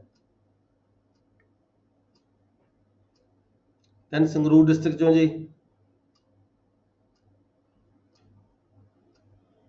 ਕੋਈ ਸ਼ੇਅਰ ਹੋਲਡਰ ਹੈ ਕਿਸੇ ਖੇਵੜ ਦੇ ਵਿੱਚ, ਉਹ ਕਹਿੰਦਾ ਵੀ ਮੈਂ ਆਕੂਪੈਂਸੀ ਟੈਨੈਂਟ ਹਾਂ, ਉਸਨੇ ਕਿਸੇ ਗਹਿਣੇ ਜ਼ਮੀਨ ਲਈ ਵੀ ਆਪਣੇ ਕਿਸੇ ਸ਼ੇਅਰ ਹੋਲਡਰ ਤੋਂ, ਠੀਕ ਹੈ, ਉਹ ਆਕੂਪੈਂਸੀ ਟੈਨੈਂਟ ਦੇ ਰਾਈਟਸ ਕਲੇਮ ਕਰ ਰਿਹਾ ਹੈ। Weather his claim is wrong ਔਰ ਰਾਈਟ। ਡਿਸਟ੍ਰਿਕਟ ਬਠਿੰਡਾ ਜੀ, ਡਿਸਟ੍ਰਿਕਟ ਬਠਿੰਡੇ ਜੋ ਕੋ ਦੱਸਣਗੇ ਹੈ ਜੀ। ਕਲੇਮ ਨਹੀਂ ਕਰ ਸਕਦੇ ਵੀ ਗਲਤ ਹੈ, ਕਿਉਂ? ਕਿਉਂਕਿ ਸ਼ੇਅਰ ਹੋਲਡਰ ਹੈ ਜੀ, ਉਹ ਆਪ ਸ਼ੇਅਰ ਹੋਲਡਰ ਹੈ, ਉਹਦੇ ਚ ਮੁਜ਼ਾਹਰਾ ਬਣ ਨਹੀਂ ਸਕਦਾ। ਹਾਂ ਬਿਲਕੁਲ ਠੀਕ ਹੈ। ਇਹ ਤੁਹਾਡਾ ਜਿਹੜਾ ਹੈਗਾ ਸੈਕਸ਼ਨ 10 ਸੈਕਸ਼ਨ ਚ ਇਹਦੇ ਵਿੱਚ ਕੀ ਹੈਗਾ ਦੇਖੋ, ਜਿਵੇਂ ਕਿ ਐਡਵਰਸ ਪੋਜੀਸ਼ਨ ਦੀ ਗੱਲ ਕਰ ਲਈ ਅਸੀਂ, ਕੋਈ ਵੀ ਸ਼ੇਅਰ ਹੋਲਡਰ ਕਦੀ ਵੀ ਐਡਵਰਸ ਪੋਜੀਸ਼ਨ ਦਾ ਰਾਈਟ ਕਲੇਮ ਨਹੀਂ ਕਰ ਸਕਦਾ। ਕੋਈ ਵੀ ਸ਼ੇਅਰ ਹੋਲਡਰ ਕਿਸੇ ਖੇਵੜ ਦੇ ਵਿੱਚ ਕੋਈ ਸ਼ੇਅਰ ਹੋਲਡਰ ਹੈਗਾ ਜੋ ਜ਼ਮੀਨ ਇੱਕ ਭਰਾ ਦੀ ਜ਼ਮੀਨ ਬਾਹਰ ਹੈ, ਜਾਂ ਇੱਕ ਹਿੱਸੇਦਾਰ ਦੀ ਜ਼ਮੀਨ ਬਾਹਰ ਹੈ, ਇੱਕ ਹਿੱਸੇਦਾਰ ਸ਼ਹਿਰ ਦੇ ਵਿੱਚ ਬੈਠਾ ਹੈ ਜਾਂ ਕਿਸੇ ਫੋਰਨ ਕੰਟਰੀ 'ਚ ਬੈਠਾ ਹੈ, ਉਹਦਾ ਸ਼ੇਅਰ ਹੋਲਡਰ ਹੈ ਜਿਹੜਾ ਖੇਵੜ ਦਾ ਹਿੱਸੇਦਾਰ ਹੈ, ਉਹ ਜ਼ਮੀਨ ਵਾਹੇਗਾ, ਠੀਕ ਹੈ, ਉਸਨੇ ਠੇਕੇ ਦਿੱਤੀ ਵੀ ਹੈ। ਕੱਲ ਨੂੰ ਉਹ ਕਹਿੰਦੇ ਮੈਂ ਤਾਂ ਜੀ ਇੱਥੇ ਮੇਰੇ ਕੋਲ ਤਾਂ 12 ਸਾਲ ਤੋਂ ਮੈਂ ਜ਼ਮੀਨ ਬਾਹਰ ਹੈ, ਮੈਂ ਤਾਂ ਐਡਵਰਸ ਪੋਜੀਸ਼ਨ ਦਾ ਮਾਲਕ ਬਣ ਗਿਆ, ਠੀਕ ਹੈ। ਜੇ ਸਰ ਇੱਕ ਦੱਸਿਓ ਕੁਐਸਚਨ, ਜੇ ਇਹਦੇ ਤੇ ਹੱਕ ਸ਼ੁਬੇ ਦਾ ਆ ਜਾਵੇ ਅਕੋਰਡਿੰਗ ਟੂ ਟੈਨੈਂਸੀ ਐਕਟ, ਫੇਰ ਅਸੀਂ ਜੈਸ ਕਰਾਂਗੇ ਕਿ ਨੋ ਕਰਾਂਗੇ? ਹੱਕ ਸੁਬਾ ਤਾਂ ਹੁਣ ਆਪਣੇ ਖਤਮ ਹੀ ਹੈ ਜੀ, ਹੱਕ ਸੁਬਾ ਤਾਂ ਐਪਲੀਕੇਬਲ ਹੈ ਨਹੀਂ ਗਿਆ। ਜੇ ਇਹਦੇ ਅਕੋਰਡਿੰਗਲੀ ਆ ਜਾ ਫੇਰ ਵੀ ਅਸੀਂ ਨੋ ਲਿਖਾਂਗੇ। ਹੱਕ ਸੁਬਾ ਤਾਂ ਕਲੇਮ ਕਰ ਸਕਦਾ ਹੈ ਸ਼ੇਅਰ ਹੋਲਡਰ ਹੱਕ ਸ਼ੁਬਾ ਕਰ ਸਕਦਾ, ਹਾਂ ਹੱਕ ਸੁਬਾ ਕਰਨਾ ਹੀ ਸ਼ੇਅਰ ਹੋਲਡਰ ਨੂੰ ਹੈ। ਹੱਕ ਸੁਬਾ ਤਾਂ ਜਾਂਦਾ ਹੀ ਪਹਿਲਾਂ ਮਾਲਕਾਂ ਵਿੱਚ ਹੈ, ਸ਼ੇਅਰ ਭਰਾਵਾਂ 'ਚ ਜਾਏਗਾ, ਭੈਣ ਭਰਾਵਾਂ 'ਚ ਜਾਏਗਾ, ਪਹਿਲਾਂ ਫਿਰ ਦਾਦਿਆਂ 'ਚ, ਬਾਬਿਆਂ 'ਚ, ਦਾਦਿਆਂ 'ਚ ਜਾਏਗਾ, ਫਿਰ ਚਾਚੇ ਤਾਏ ਦੇ ਮੁੰਡਿਆਂ 'ਚ ਜਾਏਗਾ ਹੱਕ ਸੁਬਾ, ਫਿਰ ਚਾਚੇ ਤਾਏ ਦਾ ਮੁੰਡਾ ਕੋਈ ਨਾ ਹੋਵੇ ਫਿਰ ਜਾ ਕੇ ਉਹ ਜਿਹੜਾ ਸ਼ੇਅਰ ਹੱਕ ਸੁਬਾ ਹੈਗਾ ਉਹ ਖੇਵੜ ਦੇ ਹਿੱਸੇਦਾਰ 'ਚ ਜਾਏਗਾ। ਖੇਵੜ ਦਾ ਹਿੱਸੇਦਾਰ ਕੋਈ ਨਹੀਂ ਹੈਗਾ ਫਿਰ ਪੱਤੀ ਦੇ ਹਿੱਸੇਦਾਰਾਂ 'ਚ ਜਾਏਗਾ, ਠੀਕ ਹੈ। ਉਹ ਤਾਂ ਇੱਕ ਲੰਮਾ ਚੌੜਾ ਡਿਟੇਲ ਹੈਗੀ, ਬਹੁਤ ਉਹ ਹੈਗਾ। ਇਹਦੇ ਵਿੱਚ ਨਹੀਂ ਉਹ ਕਰੇਗਾ ਕਲੇਮ ਨਹੀਂ ਕਰੇਗਾ, ਉਹ ਕਰ ਸਕਦਾ ਨਹੀਂ as a being A share holder. ਇਹ ਹੈਗਾ ਜੀ ਸੈਕਸ਼ਨ 10 ਦੇ ਵਿੱਚ ਆ ਜਾਏਗਾ, ਠੀਕ ਹੈ ਜੀ। ਨੈਕਸਟ ਹੈ ਕੁਐਸਚਨ ਨੰਬਰ 2, ਭੂਮੀ ਦੀ ਪਰਿਭਾਸ਼ਾ। ਅੱਛਾ ਸੌਰੀ, ਇਹ ਤਾਂ ਪੰਜਾਬੀ 'ਚ ਆ ਗਿਆ ਸੀ। When can a revenue court enhance or reduce the rent of a tenant? ਕਦੋਂ ਰੈਵਨਿਊ ਕੋਰਟ ਜਿਹੜੀ ਹੈਗੀ ਹੈ ਕਿਸੇ ਦਾ ਜਿਹੜਾ ਰੈਂਟ ਹੈ ਘਟਾ ਸਕਦੀ ਹੈ ਜਾਂ ਵਧਾ ਸਕਦੀ ਹੈ? In case of enhancement of reduction of rent from which date such enhancement or reduction shall be effective? ਕਦੋਂ ਕਹਿੰਦਾ ਰੈਵਨਿਊ ਕੋਰਟ ਹੈ ਜਿਹੜੀ ਕਿਸੇ ਦਾ ਜਿਹੜਾ ਰੈਂਟ ਹੈ ਘਟਾ ਸਕਦੀ ਜਾਂ ਵਧਾ ਸਕਦੀ ਹੈ? ਦੇਖੋ ਪਹਿਲਾਂ ਤਾਂ ਗੱਲ ਇਹ ਹੈ ਵੀ ਜਦੋਂ ਵਧਾਉਣ ਦੀ ਗੱਲ ਆਉਂਦੀ ਹੈ, ਵਧਾਉਣ ਦੀ ਗੱਲ ਤਾਂ ਮਾਲਕ ਵੱਲੋਂ ਹੁੰਦੀ ਹੈ, ਮਾਲਕ ਕਹਿੰਦਾ ਮੇਰਾ ਰੈਂਟ ਵਧਾਓ। ਘਟਾਉਣ ਦੀ ਗੱਲ ਕਰਦਾ ਹੈ ਟੈਨੈਂਟ, ਠੀਕ ਹੈ ਜੀ। ਇੱਕ ਤਾਂ ਹਾਂ ਨਹੀਂ ਸਰ, ਤੇ ਦੂਜੀ ਗੱਲ ਇਹਦੇ ਵਿੱਚ ਕੁਐਸਚਨ ਇਹ ਪੁੱਛਿਆ ਗਿਆ ਵਾਧਾ ਘਾਟਾ 24 ਹੈ ਦੂਜਾ ਕੀ ਆਊਗਾ ਸਰ ਦੇਖੋ ਇਹ ਦੋਹੇ ਕੁਐਸਚਨ ਆਣਗੇ ਜੀ ਤੁਹਾਡੇ, ਦੋਨੋਂ ਸੈਕਸ਼ਨ ਕਵਰ ਹੋਣਗੇ 24 ਤੇ 26। हाँ 24 से 26 ओके ਠੀਕ ਹੈ ਜੀ। ठीक है वादा कट लगा ਹਾਂ, ਕਦੋਂ ਵਧਾਇਆ ਘਟਾਇਆ ਜਾ ਸਕਦਾ ਹੈ। ਉਹਦਾ ਤਾਂ ਸਮਾਂ ਹੈ 26 ਤਾਈਂ।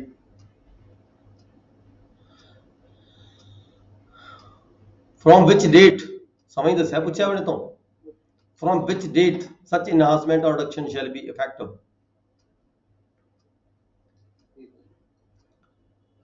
ਅਗਲਾ ਇਹਦਾ ਬੀ ਇਹ 5 ਨੰਬਰ ਦਾ ਕੁਐਸਚਨ ਸੀਗਾ ਜੀ ਤੁਹਾਡਾ। ਠੀਕ ਹੈ, ਇਹਨੂੰ 5 ਨੰਬਰ ਦੇ ਹਿਸਾਬ ਨਾਲ ਡੀਲ ਕਰਨਾ ਹੈ। ਪਹਿਲਾਂ ਸੈਕਸ਼ਨ 24 ਦੇਣਾ ਹੈ, ਫਿਰ ਸੈਕਸ਼ਨ 26 ਦੇਣਾ ਹੈ। फिर आ गया जी, an occupancy tenant could not cultivate his land for more than 1.5 year। ਜ਼ਮੀਨ ਨੂੰ 1.5 ਸਾਲ ਤੱਕ ਬੀਜ ਨਹੀਂ ਸਕਿਆ, ਵਾਹ ਨਹੀਂ ਸਕਿਆ। ਠੀਕ ਹੈ, ਆਪਾਂ ਐਜੈਕਟਮੈਂਟ ਪੜ੍ਹ ਕੇ ਗਏ ਸੀ ਪਹਿਲਾਂ, ਆਕੂਪੈਂਸੀ ਟੇਨੈਂਟ ਦੀ ਐਜੈਕਟਮੈਂਟ ਕਦੋਂ ਹੁੰਦੀ ਹੈ, ਕਿਹੜੇ ਕਿਹੜੇ ਕਾਰਨ ਹੁੰਦੇ ਨੇ ਆਕੂਪੈਂਸੀ ਟੇਨੈਂਟ ਦੀ ਐਜੈਕਟਮੈਂਟ ਦੇ, ਅਸੀਂ ਪਹਿਲਾਂ ਪੜ੍ਹ ਕੇ ਗਏ ਹਾਂ।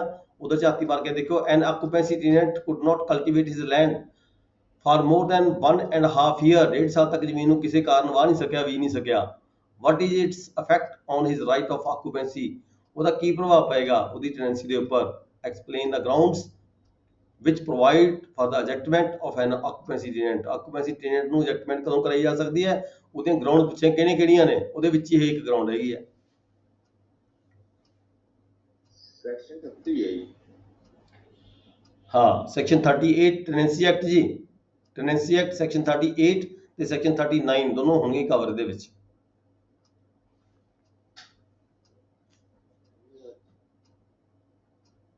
ਠੀਕ ਹੈ ਜੀ। ਦੱਸਿਆ ਗਿਆ ਸੀ ਵੀ 1 ਸਾਲ ਤੋਂ ਬਾਅਦ ਜੇ ਜ਼ਮੀਨ ਖਾਲੀ ਰਹਿ ਜਾਵੇ ਤਾਂ ਫਿਰ ਉਹਨੂੰ ਖਾਲੀ ਕਰਨੀ, ਉਹ ਗਰਾਊਂਡ ਬਣ ਜਾਂਦੀ ਹੈ ਮਾਲਕ ਵਾਸਤੇ, ਵੀ ਜ਼ਮੀਨ ਨੂੰ ਬੀਜ ਨਹੀਂ ਰਿਹਾ।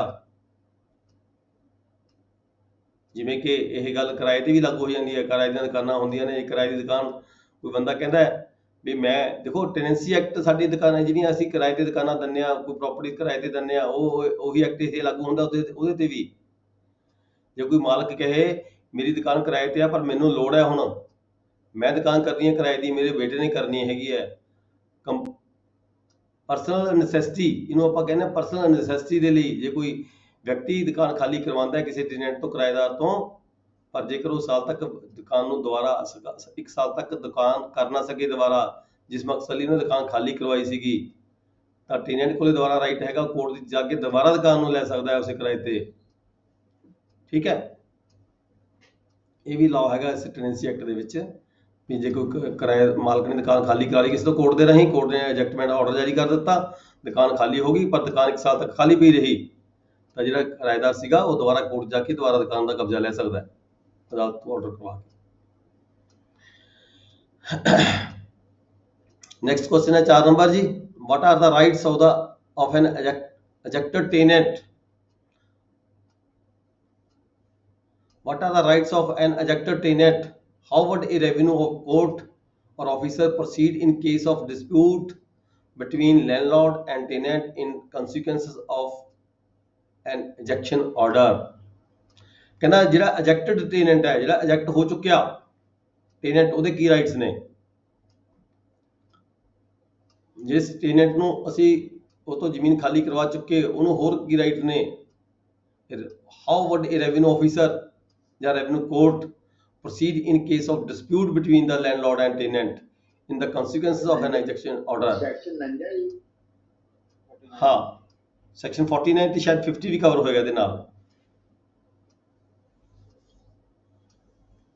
49 ਤੇ 50। ਠੀਕ ਹੈ ਜੀ। ਟੈਨੈਂਸੀ ਐਕਟ ਆਪਣੇ ਕੋਲ ਹੈਗਾ ਸੀ ਨਾ ਅਧਿਕਾਰ ਇੱਕ ਵੀ 1 ਸਾਲ ਦੇ ਅੰਦਰ ਅੰਦਰ ਉਹ 2 ਸਾਲ ਦਾ ਸਮਾਂ, 1 ਸਾਲ ਦਾ ਸਮਾਂ, 2 ਸਾਲ ਦੇ ਅੰਦਰ ਅੰਦਰ 1 ਸਾਲ ਦੇ ਅੰਦਰ ਅੰਦਰ ਉਹ ਕੋਰਟ ਵਿੱਚ ਜਾ ਕੇ ਐਪਲੀਕੇਸ਼ਨ ਫਾਈਲ ਕਰ ਸਕਦਾ ਹੈ ਵੀ ਮੈਂ ਆਪਣੇ ਜਿਹੜੀਆਂ ਇੰਪਰੂਵਮੈਂਟਸ ਨੇ ਮੈਂ ਕਲੇਮ ਨਹੀਂ ਕਰ ਸਕਿਆ, ਮੈਨੂੰ ਇੰਪਰੂਵਮੈਂਟਸ ਦਿੱਤੀਆਂ ਜਾਣ। ਐਜੈਕਟਮੈਂਟ ਤੋਂ ਬਾਅਦ ਵੀ ਇੱਕ ਦੱਸਿਓ, ਇਹ ਜਿਹੜੀਆਂ ਕ੍ਰੌਪਸ ਤੇ ਉਹਨੇ ਇਜੈਕਟ ਕਰਤਾ, ਪਰ ਜਿਹੜੀਆਂ ਉਹਦੀਆਂ ਬੀਜੀਆਂ ਕ੍ਰੌਪਸ ਆ ਉਹਦੇ ਬਾਰੇ ਆ, ਤੇ ਜਿਹੜਾ ਉਹਨੇ ਉਸ ਵੇਲੇ ਫਸਲ ਬੀਜੀ ਸੀ ਉਹਦੇ ਤੇ ਅਧਿਕਾਰ ਆ ਕਿ ਮੈਂ ਆਹ ਬੀਜੀ ਸੀਗੀ ਤੇ ਆਹ ਹੁਣ ਮੇਰੀ ਫਸਲ ਹੋ ਗਈ ਆ, ਮੈਨੂੰ ਇਜੈਕਟ ਭਾਵੇਂ ਕਰ ਦਿੱਤਾ, ਇਜੈਕਟ ਦੇ ਆਰਡਰ ਹੋ ਗਿਆ, ਲੇਕਿਨ ਉਹ ਕਬਜ਼ਾ ਬਾਅਦ ਚ ਛੱਡਦਾ ਜੂਨ ਦੇ ਵਿੱਚ ਜਾ ਕੇ ਜਾਂ ਮਈ ਜੂਨ ਚ ਜਦੋਂ। ਨਹੀਂ ਦੇਖੋ ਆਪਣਾ ਜਿਹੜਾ ਕੁਐਸਚਨ ਹੈ ਆਪਣਾ ਜਿਹੜਾ ਕੁਐਸਚਨ ਹੈ ਐਜੈਕਟਡ ਟੇਨੈਂਟ ਦੀ ਗੱਲ ਕੀਤੀ ਗਈ ਹੈ। ਟੇਨੈਂਟ ਐਜੈਕਟ ਹੋ ਚੁੱਕਿਆ, ਕਬਜ਼ਾ ਉਹ ਤੋਂ ਲਿਆ ਜਾ ਚੁੱਕਿਆ। What are the rights of an ejected tenant? Sir ਇਹੀ ਬੇਨਤੀ ਮੈਂ ਕੀਤੀ ਵੀ ਜਿਸ ਵੇਲੇ ਉਹਨੂੰ ਆਰਡਰ ਕਰਤਾ eject ਹੋਣ ਦਾ, eject ਮੀਨਸ ਜਿਸ ਵੇਲੇ ਆਰਡਰ ਹੋ ਗਿਆ ejected ਹੋ ਗਿਆ, ਪਰ ਕਬਜ਼ਾ ਤਾਂ ਬਾਅਦ ਚ ਛੱਡਦਾ ਨਾ ਜਾ ਕੇ। ਆਰਡਰ ਰੈਵਨਿਊ ਕੋਰਟ ਕਰ ਦਿੰਦੀ ਵੀ ਤੂੰ ਇਸ ਜੂਨ ਤੋਂ ਜਾਂ ਮਈ ਤੋਂ ਕਬਜ਼ਾ ਛੱਡ, ਉਹ ejected ਹੋ ਗਿਆ। ਫਿਰ ਉਹ ਰਾਈਟ ਜਿਹੜੇ ਹੈਗੇ ਉਹ ਕ੍ਰੌਪਸ ਤੇ ਤਾਂ ਆਪਣੇ ਜਿਹੜੇ ਬੀਜਣ ਦੇ ਜਿੰਨਾ ਖਰਚਾ ਹੋਇਆ ਸੀ ਉਹਦੇ ਬਾਰੇ 49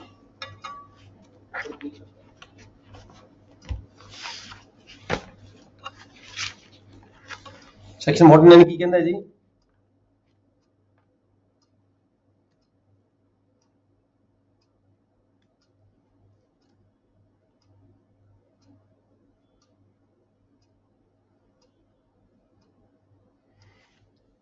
ਦੇਖੋ ਇਹਦੇ ਵਿੱਚ ਕੀ ਸੀਗਾ, ਇਹਦੇ ਵਿੱਚ ਦੋ ਰਾਈਟ ਨੇ ਉਹਦੇ ਕੋਲੇ, ਜਾਂ ਤਾਂ ਉਹ ਟਾਈਮ ਵਧਾ ਲਵੇ ਆਪਣਾ, ਉਹਨਾਂ ਕਿਰਾਇਆ ਦੇ ਦੇਵੇ ਉਹਨੇ ਸਮੇਂ ਦਾ ਜੇ ਉਹਦੀ ਫਸਲ ਬੀਜੀ ਖੜੀ ਹੈ, ਠੀਕ ਹੈ ਜੀ।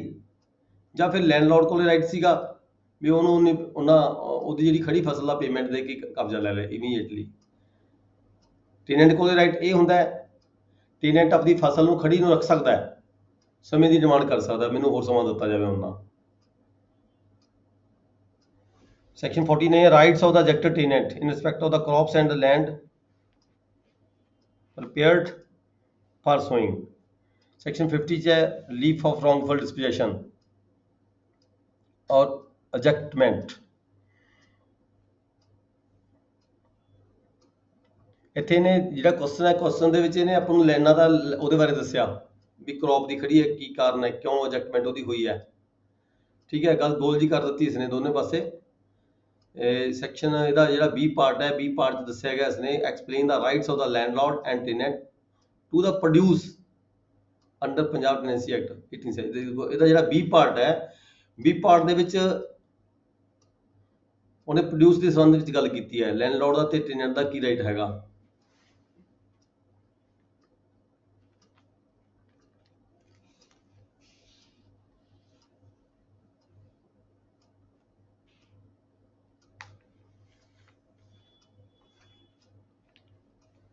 ਆਪਾਂ ਦੋਹੇ ਕੁਐਸਚਨ ਲਿਖ ਸਕਦੇ ਹਾਂ ਜੀ। ਸੈਕਸ਼ਨ 49 'ਚ ਇਹ ਲਿਖ ਸਕਦੇ ਹਾਂ ਵੀ ਜੇ ਪ੍ਰੋਡਿਊਸ ਦੇ ਬਾਰੇ ਹੈ, ਪ੍ਰੋਡਿਊਸ ਦੇ ਕਾਰਨ ਉਹਦੀ ਐਜੈਕਟਮੈਂਟ ਹੋ ਰਹੀ ਹੈ, ਤਾਂ ਸੈਕਸ਼ਨ 50 ਵੀ ਲਿਖ ਸਕਦੇ ਹਾਂ। ਦੋਨੋਂ ਕਵਰ ਕਰ ਸਕਦੇ ਹਾਂ। ਥੋੜਾ ਲਿਖ ਦਿਓ ਦੋਨਾਂ 'ਚ, ਪੂਰਾ ਡਿਟੇਲ ਲਿਖਣ ਦੀ ਲੋੜ ਨਹੀਂ ਹੈਗੀ, ਕਿਉਂਕਿ ਕੁਐਸਚਨ ਨੰਬਰ 5 ਹੈ, ਸਿਰਫ 5 ਨੰਬਰ ਦਾ ਕੁਐਸਚਨ ਹੈਗਾ ਤੁਹਾਡਾ।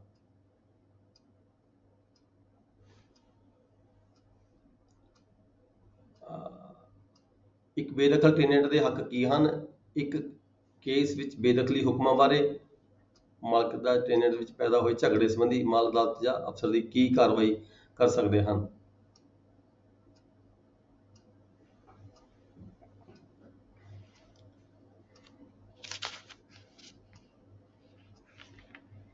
$49 ਲਿਖ ਦਿਓ, ਠੀਕ ਹੈ, ਸਫੀਸ਼ੀਐਂਟ ਹੈਗਾ।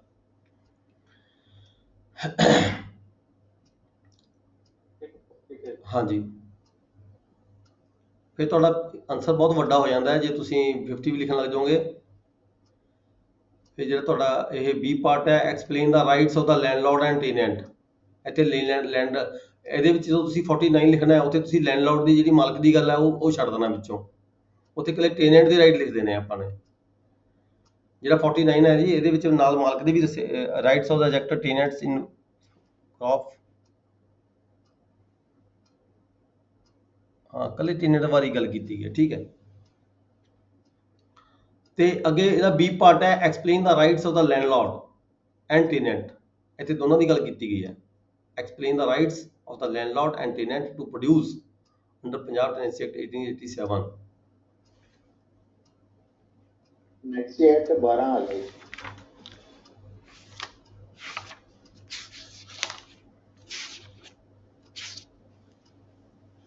Rights of the landlord and tenant to produce,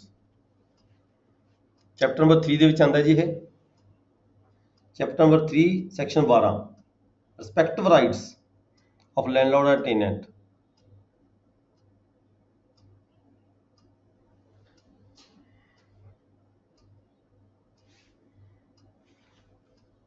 ਠੀਕ ਹੈ ਜੀ, ਸੈਕਸ਼ਨ 12 ਲਿਖ ਲਓ।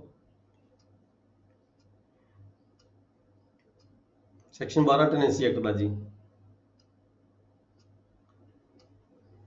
देन अगर जी question number 5, can the right of occupancy be transferred? If yes, explain the procedure. What happens to right of occupancy in case of death of a tenant? ਕੀ ਆਕੂਪੈਂਸੀ ਜਿਹੜੇ right ਨੇ ਅਸੀਂ ਟ੍ਰਾਂਸਫਰ ਕਰ ਸਕਦੇ ਹਾਂ? ਦੱਸੋ ਜੀ, ਡਿਸਟ੍ਰਿਕਟ ਕਪੂਰਥਲਾ ਵਾਲੇ ਦੱਸੋ ਕਿ ਆਕੂਪੈਂਸੀ ਰਾਈਟਸ ਟ੍ਰਾਂਸਫਰ ਹੋ ਸਕਦੇ ਨੇ? ਡਿਸਟ੍ਰਿਕਟ ਕਪੂਰਥਲਾ,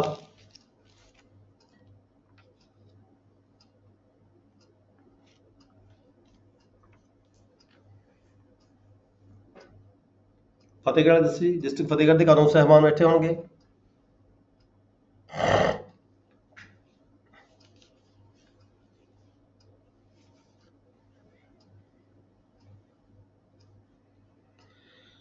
ਇਹ ਹੈਗਾ ਜੀ ਸੈਕਸ਼ਨ 53 ਟੈਨੈਂਸੀ ਐਕਟ ਦਾ ਸੈਕਸ਼ਨ 53 ਕੱਢੋ ਜੀ। ਪ੍ਰਾਈਵੇਟ ਇੰਡੈਕਸ ਦੇਖਣਾ ਬਸ ਕਲਾ ਵਿੱਚੋਂ ਪੜ੍ਹਨ ਦੀ ਲੋੜ ਨਹੀਂ ਜ਼ਿਆਦਾ। Private transfer of right of occupancy under section 5 by tenant. ਮਤਲਬ ਸਿੰਪਲ ਜੀ ਗੱਲ ਕਰ ਲਈ ਆਪਾਂ, ਇਹ ਕਹਿੰਦੇ ਵੀ ਜਿਹੜੀ ਵੇਟੇਜ ਜ਼ਿਆਦਾ ਹੁੰਦੀ ਹੈ ਆਕੂਪੈਂਸੀ ਟੈਨੈਂਟ ਦੀ, ਉਹ ਆਪਣੇ ਰਾਈਟਸ ਨੂੰ ਟ੍ਰਾਂਸਫਰ ਕਰ ਸਕਦਾ ਹੈ।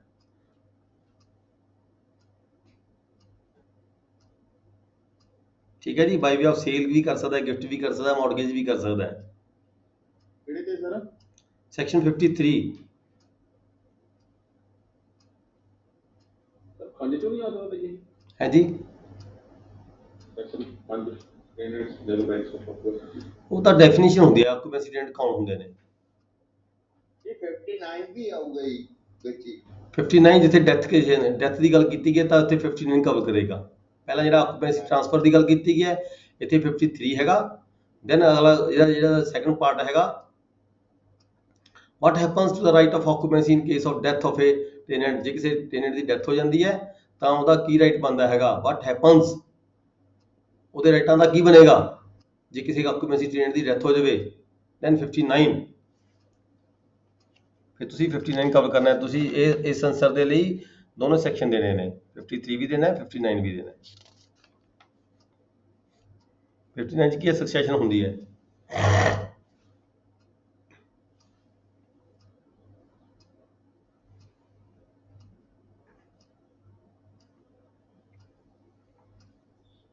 then ਅੱਗੇ ਚੱਲਾਂਗੇ ਜੀ। Define improvement. ਇੰਪਰੂਵਮੈਂਟ ਕਿਹਦੇ ਵੱਲੋਂ ਕੀਤੀ ਜਾਂਦੀ ਹੈ? ਮਾਲਕ ਵੱਲੋਂ ਵੀ ਕਰੀ ਜਾਂਦੀ ਹੈ, ਟੈਨੈਂਟ ਵੱਲੋਂ ਵੀ ਕੀਤੀ ਜਾਂਦੀ ਹੈ। ਠੀਕ ਹੈ, ਜੇ ਮਾਲਕ ਇੰਪਰੂਵਮੈਂਟ ਕਰਦਾ ਤਾਂ ਕਿਰਾਇਆ ਵਧਾਉਂਦਾ ਹੈ, ਜੇ ਟੈਨੈਂਟ ਇੰਪਰੂਵਮੈਂਟ ਕਰਦਾ ਤਾਂ ਕਹਿੰਦਾ ਮੇਰਾ ਕਿਰਾਇਆ ਘਟਾਓ। what is define improvement? what is not improvement within the meaning of the improvement? Explain the provisions regarding the improvement made by the landlord and tenant in the tenancy. ਪ੍ਰਭਾਸ਼ਾ 4 ਦਾ 19 ਆ ਗਿਆ ਜੀ। ਬਿਲਕੁਲ ਠੀਕ ਹੈ, ਜਿੱਥੇ ਇੰਪਰੂਵਮੈਂਟ ਦੀ ਪਰਿਭਾਸ਼ਾ ਦੀ ਗੱਲ ਕੀਤੀ ਗਈ ਸਿਰਫ 4 ਦਾ 19 ਲਿਖ ਦਿਓ। ਇੱਕ ਸੈਕਸ਼ਨ 61 61 ਦੇਖੋ ਕੀ ਹੈ।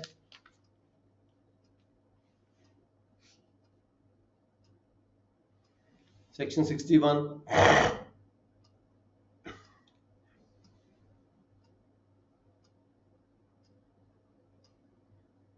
ਠੀਕ ਹੈ ਜੀ। ਸੈਕਸ਼ਨ 61 ਲਿਖ ਦਿਓ ਜੀ। ਇੰਪਰੂਵਮੈਂਟ ਬਾय ਦਾ ਲੈਂਡਲॉर्ड। ਇੱਥੇ ਕੀ ਹੈਗਾ? explain the provisions regarding the improvement made by the landlord and tenant, ਦੋਨਾਂ ਵੱਲੋਂ ਕੀਤੀਆਂ ਗਈਆਂ।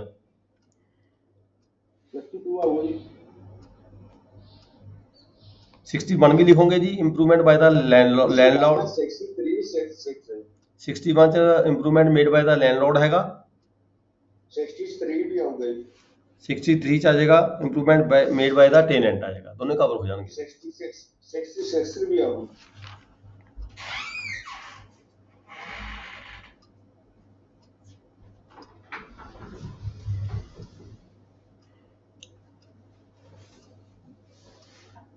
सिक्सटी सिक्स लिखने की लोड़ नहीं ਇਹਦੇ ਵਿੱਚ। ठीक है, वो अगे फर्दर चली जाती है, वो अगे ਆਪਾਂ ਸੈਕੰਡ ਕੁਐਸਚਨ ਪੜ੍ਹਦੇ ਆ, ਉਹ 66 ਦੇਣਾ ਪਏਗਾ ਤੁਹਾਨੂੰ। Ram has been issued notice of ejectment, ਇਹਦਾ ਬੀ ਪਾਰਟ ਹੈ ਜੀ। ਇਹ ਜਿਹੜਾ ਤੁਸੀਂ ਪਹਿਲਾਂ ਕਰੋਗੇ 4 ਦਾ 19, 6 ਦਾ ਕੁਐਸਚਨ ਨੰਬਰ 6 ਦਾ ਏ ਪਾਰਟ ਹੈ, 4 ਸੈਕਸ਼ਨ 4 ਦਾ 19 ਟੈਨੈਂਸੀ ਐਕਟ, ਦੈਨ ਸੈਕਸ਼ਨ 61। ਠੀਕ ਹੈ ਜੀ, 61 ਤੇ 63 ਤੇ ਫਿਰ ਆ ਗਿਆ ਇਹਦਾ ਬੀ ਪਾਰਟ।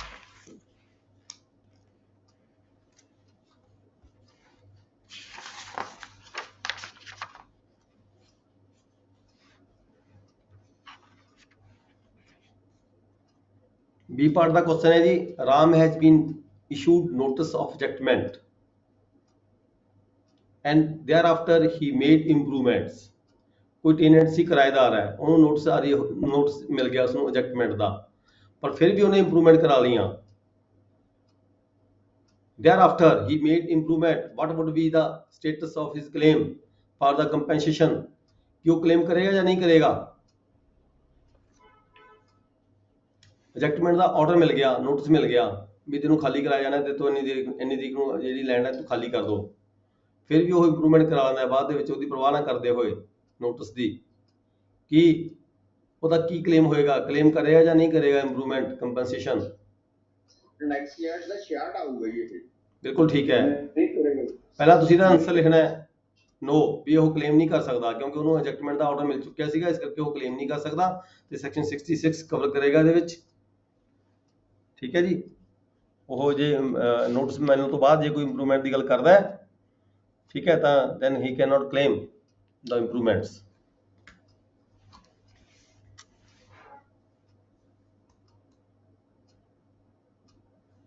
नेक्स्ट क्वेश्चन है जी, question number 7, how the khataunis and shajra nasab are updated before the measurement of the village during settlement. देखो सेटलमेंट दे पहुंच गए ਆਪਾਂ ਸਿੱਧਾ सेटलमेंट ਦੀ ਬੁੱਕ 'ਚ ਆ ਜਾਓ। ਟੈਨੈਂਸੀ ਐਕਟ ਵੀ ਛੱਡ ਦਿਓ, LAM ਵੀ ਛੱਡ ਦਿਓ, ਸਿੱਧਾ ਟੈਨੈਂਸੀ ਸੈਟਲਮੈਂਟ ਦੀ ਬੁੱਕ 'ਚ ਆ ਜਾਓ ਜੀ।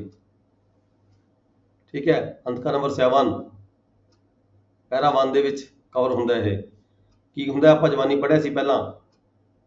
How the khataunis and shajra nasab are operated before the measurement of a village during the settlement. ਜਦੋਂ ਵੀ ਕਿਸੇ ਪਿੰਡ ਦੀ ਸੈਟਲਮੈਂਟ ਸਟਾਰਟ ਹੋਣੀ ਹੈ ਤਾਂ ਸਭ ਤੋਂ ਪਹਿਲਾਂ ਜਿਹੜੀ ਖਤੌਨੀ ਸਜਰਾਨਾ ਸਭ ਨੂੰ ਆਪਰੇਟ ਕੀਤਾ ਜਾਂਦਾ ਹੈ ਤੇ ਜਿੰਨੇ ਇੰਤਕਾਲ ਹੋ ਚੁੱਕੇ ਹੁੰਦੇ ਉਸ ਸਪੀਡ ਦੇ ਵਿੱਚ ਜਮਾਬੰਦੀ ਦੇ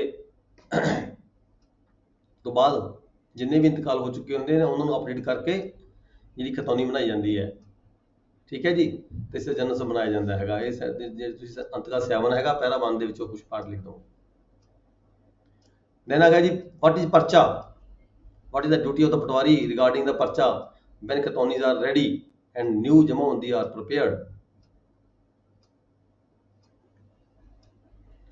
ਪਰਚੇ ਬਾਰੇ ਆਪਾਂ ਪੜ੍ਹਿਆ ਸੀਗਾ ਵੀ ਜਦੋਂ ਖਤੌਨੀ ਬਣ ਜਾਂਦੀ ਆ ਇੱਕ ਇੱਕ ਕਾਪੀ ਸਾਰੇ ਮਾਲਕਾਂ ਨੂੰ ਦਿੱਤੀ ਜਾਂਦੀ ਹੈ ਉਹਦੀ ਖੇਵਟ ਦੀ।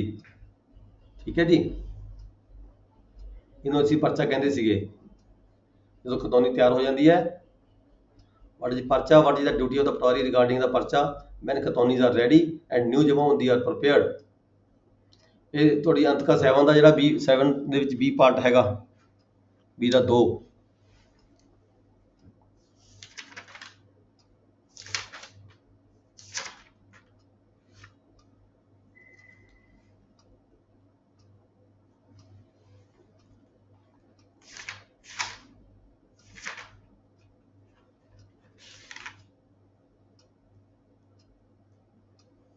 ਪਰਚਾ to be given by to the ਜ਼ਿਮੀਦਾਰ।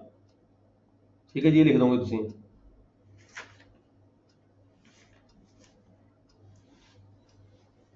ਅੰਤਕਾ 7 ਦਾ B ਦੇ ਵਿੱਚ ਅੱਗੇ 2 ਪਾਰਟ ਹੈ ਜੀ। ਠੀਕ ਹੈ ਜੀ। ਦੇਖ ਲਿਆ ਸਭ ਨੇ। ਅੰਤਕਾ 7 ਦਾ B ਸੈਕਸ਼ਨ ਅੱਗੇ B ਪਾਰਟ ਬਣੇ ਹੋਏ। B ਦੇ ਵਿੱਚ ਫਿਰ ਅੱਗੇ ਉਹ ਸਬ ਸੈਕਸ਼ਨ ਸਬ ਰੂਲ ਬਣੇ ਹੋਏ ਨੇ। ਸਬ ਰੂਲ 2 ਜਿਹਦਾ ਬਣਿਆ ਹੋਇਆ ਜਿਹਦੇ ਲਿਖਿਆ parcha to be given to the zamindars. Next चलते हैं जी अगे।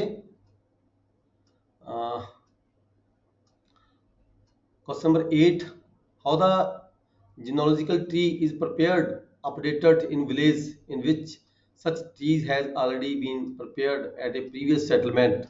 ਜਿੱਥੇ ਪਹਿਲੇ ਸੈਟਲਮੈਂਟ ਦੇ ਵਿੱਚ ਜਿਹੜਾ ਕੁਰਸੀਨਾਮਾ ਬਣਿਆ ਹੋਇਆ ਹੋਵੇ ਤੇ ਫਿਰ ਉਸ ਨੂੰ ਹੁਣ ਜਦੋਂ ਅਸੀਂ ਸੈਟਲਮੈਂਟ ਕਰਨੀ ਹੈ ਤਾਂ ਕੁਰਸੀਨਾਮੇ ਨੂੰ ਕਿਵੇਂ ਤਿਆਰ ਕੀਤਾ ਜਾਂਦਾ ਹੈ, ਕਿਵੇਂ ਅਪਡੇਟ ਕੀਤਾ ਜਾਂਦਾ ਹੈ। ਕਿਹੜੀ ਅੰਤਕਾ ਦਾ ਦੇਖੋ ਸੈਟਲਮੈਂਟ ਦਾ ਕੁਐਸਚਨ ਹੈ। ਕਿਹੜੀ ਅੰਤਕਾ ਚ ਆਏਗਾ ਜੀ? ਕੰਪੈਂਡੈਕਸ 8 ਸਰ, ਹੈ ਜੀ, ਕੰਪੈਂਡੈਕਸ 8 ਦੇ ਵਿੱਚ ਸਰ। ਹਾਂ ਠੀਕ ਹੈ। ਜਿਹੜਾ ਅਪੈਂਡਿਕਸ 8 ਹੈ ਇਹ it is only relevant with the kursinama. ਕੁਰਸੀਨਾਮਾ ਦਾ ਕੋਈ ਵੀ ਕੁਐਸਚਨ ਆਉਂਦਾ ਤੁਹਾਨੂੰ ਤੁਸੀਂ ਸਿੱਧਾ ਅੰਤਕਾ 8 ਵਿੱਚ ਜਾ ਸਕਦੇ ਹੋ। 8 ਦਾ A ਪਾਰਟ ਹੈ, ਇਹਦੇ ਵਿੱਚ ਅੱਗੇ 4 ਨੰਬਰ ਪਾਰਟ 4 ਨੰਬਰ ਹੈਗਾ।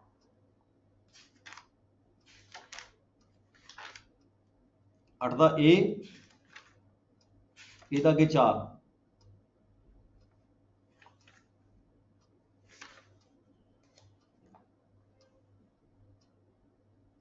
ठीक है जी, ਅੱਗੇ ਚਲਦੇ ਹਾਂ। What is the village administration paper? देखो ये आ गई वाजिबुल वर्स ਜਿਹੜੀ ਕਿ ਤੁਹਾਨੂੰ ਆਮ ਤੌਰ ਤੇ ਹੋਰਾਂ ਬੁੱਕਸ ਦੇ ਵਿੱਚ ਨਹੀਂ ਮਿਲਦੀ। What is village administration paper? what is and is not included in it? ਇਹਦੇ ਵਿੱਚ ਕੀ ਸ਼ਾਮਲ ਹੁੰਦਾ, ਕੀ ਸ਼ਾਮਲ ਨਹੀਂ ਹੁੰਦਾ। ਐਕਟ ਦਾ ਮੇਰਾ ਹੀ ਹੈ ਜੀ। ਹਾਂ 8 ਦਾ E, ਉਹਦਾ ਅੱਗੇ 1 and 2, ਅੰਤਕਾ 8 ਉਹਦਾ ਪਾਰਟ E, ਪਾਰਟ E ਦੇ ਵਿੱਚ 1 and 2। ਇਹ ਤੁਹਾਡੀ ਇਹ ਅੰਤਕਾ ਹੈਗੀ, ਇਹ ਪਾਰਟਾਂ 'ਚ ਵੰਡੀ ਗਈ ਹੈ A B C D E, ਇਹਦਾ ਪਾਰਟ ਵੰਡੇ ਗਏ। ਪਾਰਟਾਂ ਦੇ ਵਿੱਚ ਇਹਦਾ 8 ਦਾ E ਪਾਰਟ ਹੈ, E ਪਾਰਟ ਦੇ ਵਿੱਚ ਅੱਗੇ 1 and 2 ਹੈਗਾ। ਵਾਜੁਲ ਅਰਜ਼ ਔਰ ਵਿਲੇਜ ਐਡਮਿਸ਼ਨ ਪੇਪਰ ਕਿਤੇ ਉਲਝਣਾ ਨਹੀਂ ਜੀ। ਇਹ ਤੁਹਾਨੂੰ ਜੇ ਵਾਜਬੁਲ ਅਰਜ਼ ਲਿਖਿਆ ਹੈ ਆ ਜੇ ਤਾਂ ਵੀ ਇੱਕੋ ਗੱਲ ਹੈਗੀ, ਜੇ ਵਿਲੇਜ ਐਡਮਿਨਿਸਟ੍ਰੇਸ਼ਨ ਪੇਪਰ ਆ ਜਾਵੇ ਤਾਂ ਵੀ ਇੱਕੋ ਗੱਲ। ਵਿਲੇਜ ਐਡਮਿਨਿਸਟ੍ਰੇਸ਼ਨ ਪੇਪਰ ਯਾਨੀ ਕਿ ਇਹਨੂੰ ਆਪਾਂ ਜੇ ਪਿੰਡ ਦਾ ਸੰਵਿਧਾਨ ਕਹਿ ਲਈਏ, ਠੀਕ ਹੈ, ਤਾਂ ਵੀ ਕੋਈ ਪ੍ਰੋਬਲਮ ਨਹੀਂ ਹੋ ਸਕਦੀ। ਪਿੰਡ ਦਾ ਸੰਵਿਧਾਨ ਕਹਿ ਲਈਏ। ਵਿਲੇਜ ਐਡਮਿਨਿਸਟ੍ਰੇਸ਼ਨ ਪਿੰਡ ਨੂੰ ਕਿਵੇਂ ਚਲਾਇਆ ਜਾਣਾ ਹੈ, ਯਾਨੀ ਕਿ ਪਿੰਡ ਦਾ ਸੰਵਿਧਾਨ ਹੋ ਗਿਆ। ਕਿਸੇ ਕੰਟਰੀ ਨੂੰ ਕਿਵੇਂ ਚਲਾਇਆ ਜਾਣਾ ਹੈ ਉਹਦਾ ਸੰਵਿਧਾਨ ਹੁੰਦਾ ਹੈ। नेक्स्ट चलते हैं आगे। Question number 9, who may apply for the partition? What is the question of title? Who may apply for the partition? What is the question of title? 455 PLA ਦਾ। बिल्कुल ठीक है जी। Section para number 455 land administration manual. ਤੇ ਅਗਲਾ question ਹੈ question of title. ਇਹ 'ਚ 2 ਪਾਰਟ ਬਣ ਗਏ ਜੀ। What is the question of title? ਮਾਲਕੀ ਦਾ ਝਗੜਾ, ਉਹਨੂੰ ਅਸੀਂ ਕੁਐਸਚਨ ਆਫ ਟਾਈਟਲ ਕਹਿ ਦਿੰਦੇ ਆ। ਇਹ ਕਵਰ ਹੋ ਗਿਆ ਤੁਹਾਡਾ ਸੈਕਸ਼ਨ 462। ਠੀਕ ਹੈ, ਨੋਟ ਕਰ ਲਓ ਜੀ। ਨੈਕਸਟ ਕੁਐਸਚਨ ਹੈਗਾ enumerate the various mode of legal process for the recovery of arrears. ਕਿਹੜੇ ਕਿਹੜੇ ਲੀਗਲ ਪ੍ਰੋਸੈਸ ਨੇ ਰਿਕਵਰੀ ਆਫ ਏਰੀਅਰ ਦੇ?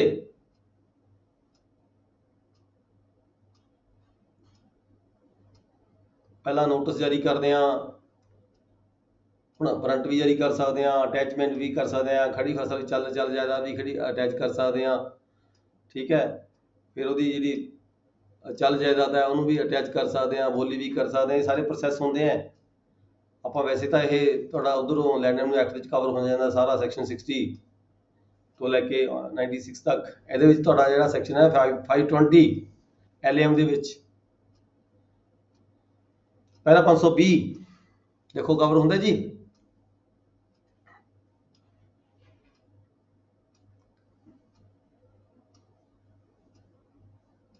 ਆਪਾਂ ਨੇ ਸਿਰਫ ਇੱਥੇ ਮੋਡ ਦੱਸਣੇ ਨੇ, ਆਪਾਂ ਸਾਰਾ ਬਰੀਫ ਨਹੀਂ ਦੱਸਣਾ, ਉਸਨੂੰ ਸਾਰਾ ਡਿਟੇਲ ਨਹੀਂ ਦੇਣੀ। Enumerate the various mode of legal process for the recovery of arrears. ਕਿਹੜੇ ਕਿਹੜੇ ਲੀਗਲ ਪ੍ਰੋਸੈਸ ਨੇ? ਸਭ ਤੋਂ ਪਹਿਲਾ ਪ੍ਰੋਸੈਸ ਦਾ ਸਾਡਾ ਇਹੀ ਹੁੰਦਾ, ਰਿਟ ਆਫ ਡਿਮਾਂਡ ਕਰਦੇ ਹਾਂ ਅਸੀਂ, ਨੋਟਿਸ ਜਾਰੀ ਕਰਦੇ ਹਾਂ। ਠੀਕ ਹੈ ਜੀ। ਫਿਰ ਅੱਗੇ ਅੱਗੇ ਅਟੈਚਮੈਂਟ ਕੀਤੀ ਜਾ ਸਕਦੀ ਹੈ, ਖੜੀ ਫਸਲ ਵੀ ਕਿਸੇ ਨੂੰ ਨਾਲ ਅੱਗੇ ਟ੍ਰਾਂਸਫਰ ਕੀਤੀ ਜਾ ਸਕਦੀ ਹੈ।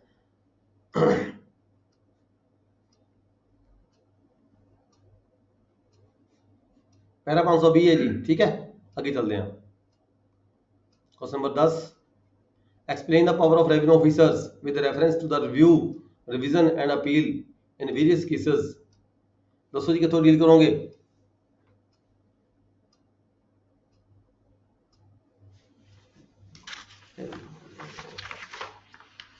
दसो जी डिस्ट्रिक्ट कपूरथला दसो जी, कानून साहबान district Kapurthala.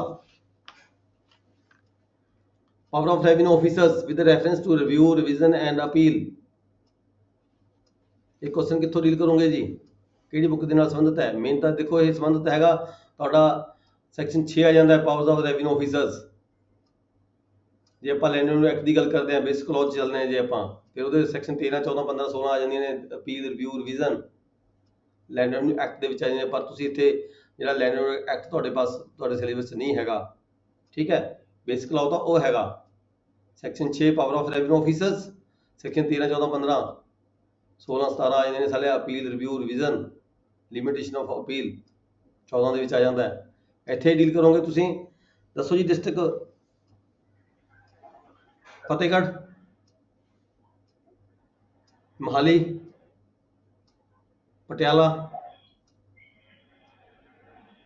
District Sangrur. Under section sir 262 ਤੇ 62 ਆਊਗਾ ਜੀ LAM ਦਾ ਜੀ। ਕਿਹੜੇ ਡਿਸਟ੍ਰਿਕਟ ਤੋਂ ਬੋਲ ਰਹੇ ਹੋ? ਸੰਗਰੂਰ ਤੋਂ ਸਰ। ਕਿਹੜੇ ਕੌਣ ਬੋਲ ਰਹੇ ਸੀਗੇ? ਯਾਦਵਿੰਦਰ ਸਿੰਘ ਬੋਲ ਰਹੇ ਜੀ। ਯਾਦਵਿੰਦਰ, ਹਾਂ ਠੀਕ ਹੈ। ਸੈਕਸ਼ਨ ਤੁਹਾਡਾ ਇਹ ਪੈਰਾ ਆ ਜਾਊਗਾ 260, 61, 62 ਹਾਂਜੀ ਸਰ। LAM ਦਾ, ਠੀਕ ਹੈ। Power of the revenue officers ਤੇ ਅਪੀਲ, ਰਿਵਿਊ, ਰਿਵੀਜ਼ਨ 260, 61, 62 ਤਿੰਨੇ ਸੈਕਸ਼ਨ ਤੁਸੀਂ ਲਿਖੋਗੇ ਜੀ ਇੱਥੇ, ਠੀਕ ਹੈ। ਨੈਕਸਟ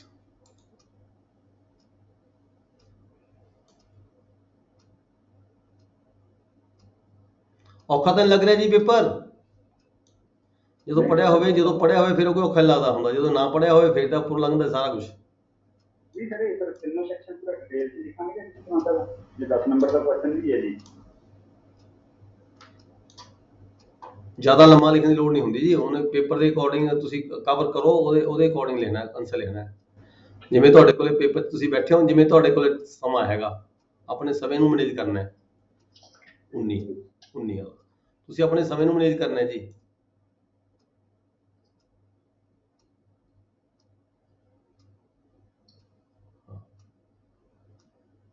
ਯੈਸ, ਨੈਕਸਟ ਅਸੀਂ ਸਟੱਡੀ ਕਰਾਂਗੇ ਪੇਪਰ ਨੰਬਰ 3 ਦਾ 2019। ਕੁਐਸਚਨ ਹੈਗਾ ਜੀ ਟਾਈਮ 3 ਆਵਰਸ। ਆਲ ਕੁਐਸਚਨਸ ਆਰ ਕੰਪਲਸਰੀ, ਕੋਈ ਆਪਸ਼ਨ ਨਹੀਂ ਦਿੱਤੀ ਜਾਂਦੀ, ਦੇਣੀ ਚਾਹੀਦੀ ਹੈ ਵੈਸੇ 1-2 question the. All the questions carry equal marks.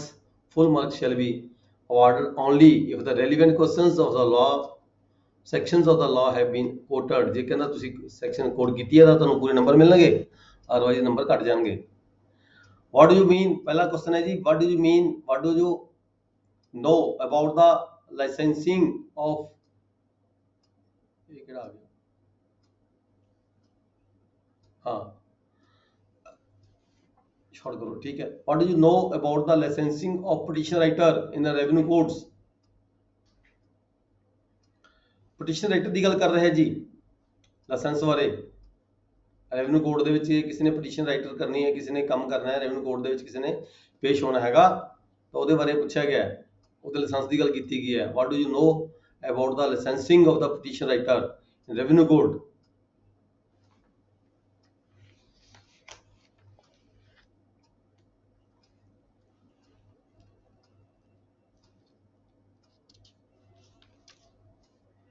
इसका 6 106A ਸਰ। 106A आएगा, हाँ।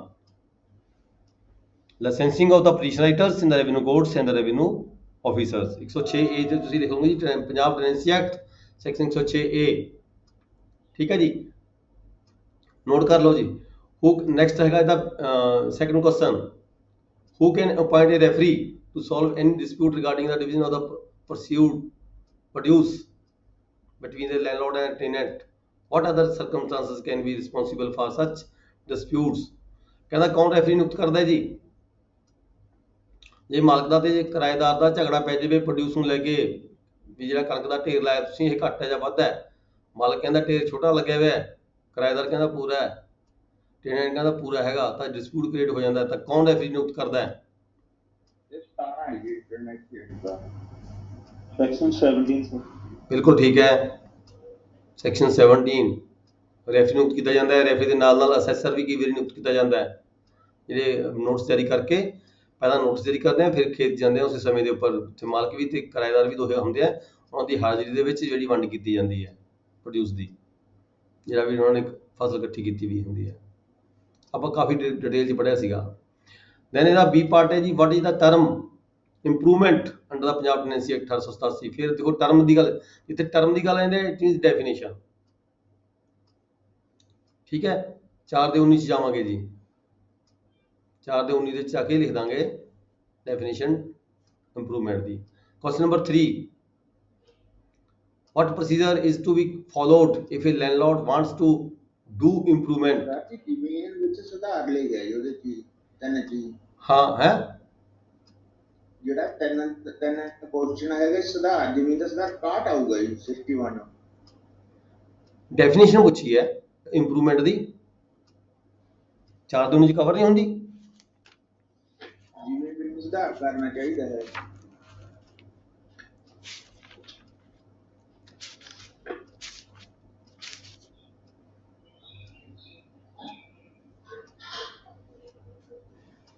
नहीं ਤੁਸੀਂ ਇਹੀ ਲਿਖੋਗੇ, 4 ਦਾ 19 ਲਿਖੋਗੇ ਜੀ, ਡੈਫੀਨੇਸ਼ਨ ਪੁੱਛੀ ਗਈ ਹੈ। 4 ਦਾ 19 ही लिखोगे। What is the term improvement? ठीक है, टर्म पूछा जाए तो इंप्रूवमेंट की डेफिनेशन पूछी गई है।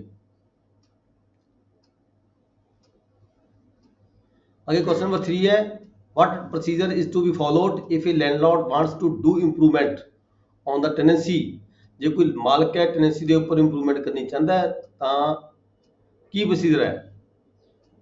इत्थे हैगा सैक्शन 61।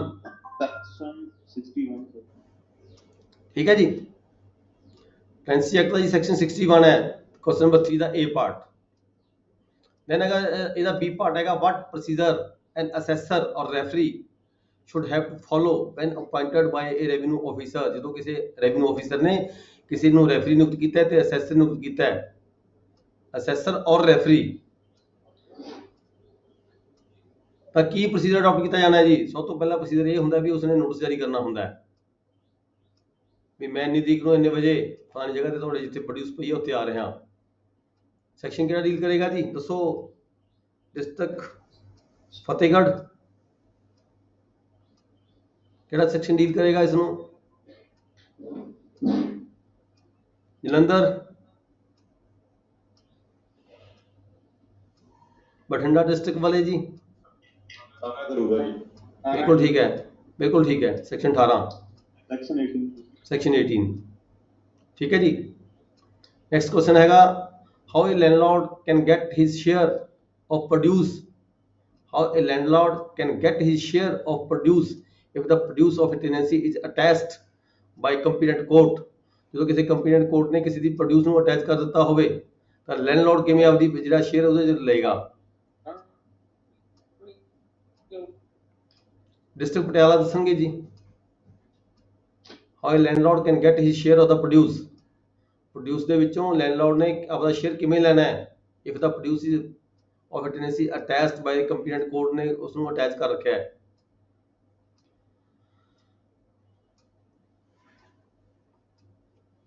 डिस्ट्रिक्ट संगरूर जी?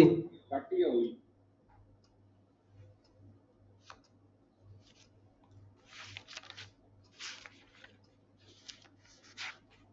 डिस्ट्रिक्ट संगरूर वाले दसेंगे जी। दैन मोहाली,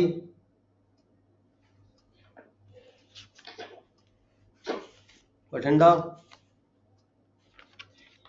80 ਹੋਈ। 33 80 बिल्कुल ठीक है जी।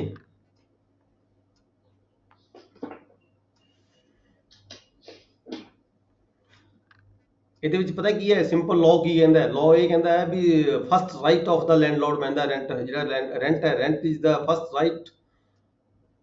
ਠੀਕ ਹੈ, ਰੈਂਟ ਪੇ ਕੀਤਾ ਜਾਏਗਾ ਲਾਜ਼ਮੀ। ਪਹਿਲਾਂ ਡਿਪਟੀ ਕਮਿਸ਼ਨਰ ਕੋਲੇ ਅਧਿਕਾਰ ਹੁੰਦੇ ਨੇ, ਡੀਸੀ ਕੋਲੇ। ਸੈਕਸ਼ਨ 33 ਲਿਖੋਗੇ ਜੀ। ਠੀਕ ਹੈ, ਅੱਗੇ ਇਹਦਾ ਬੀ ਪਾਰਟ ਹੈਗਾ, what is the time limit for the ejectment? Ejectment ਦਾ ਕੀ ਟਾਈਮ ਲਿਮਿਟ ਹੈ ਜੀ? ਆਪਾਂ ਬਹੁਤ ਵਾਰੀ ਗੱਲ ਕਰਕੇ ਗਏ ਜਵਾਨੀ। 47 ਬਿਲਕੁਲ ਠੀਕ ਹੈ, ਬਿਲकुल ठीक है।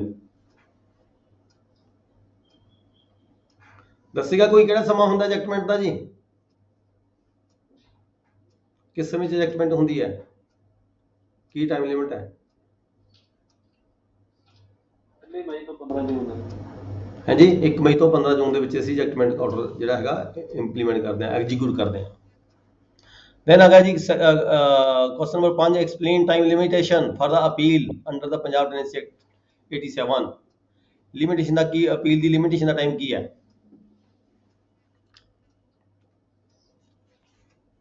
ਦੱਸੋ ਜੀ। 81।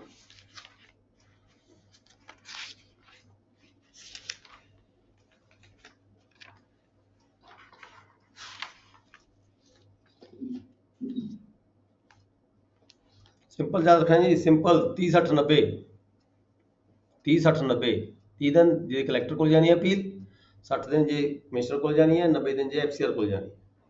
ਠੀਕ ਹੈ ਜੀ। ਨੈਕਸਟ ਚੱਲਾਂਗੇ ਆਪਾਂ।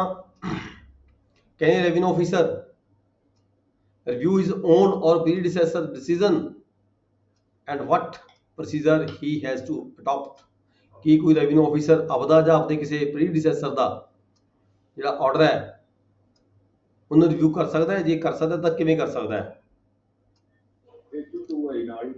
ਬਿਲਕੁਲ ਠੀਕ ਹੈ। ਮਤਲਬ ਇਹ ਹੁੰਦੀ ਹੈ ਵੀ ਇੱਕ ਹਾਇਰ ਅਥਾਰਟੀ ਤੋਂ ਪਰਮਿਸ਼ਨ ਲੈਣੀ ਹੁੰਦੀ ਹੈ। ਠੀਕ ਹੈ ਜੀ। ਨੈਕਸਟ ਚੱਲਦੇ ਹਾਂ ਜੀ।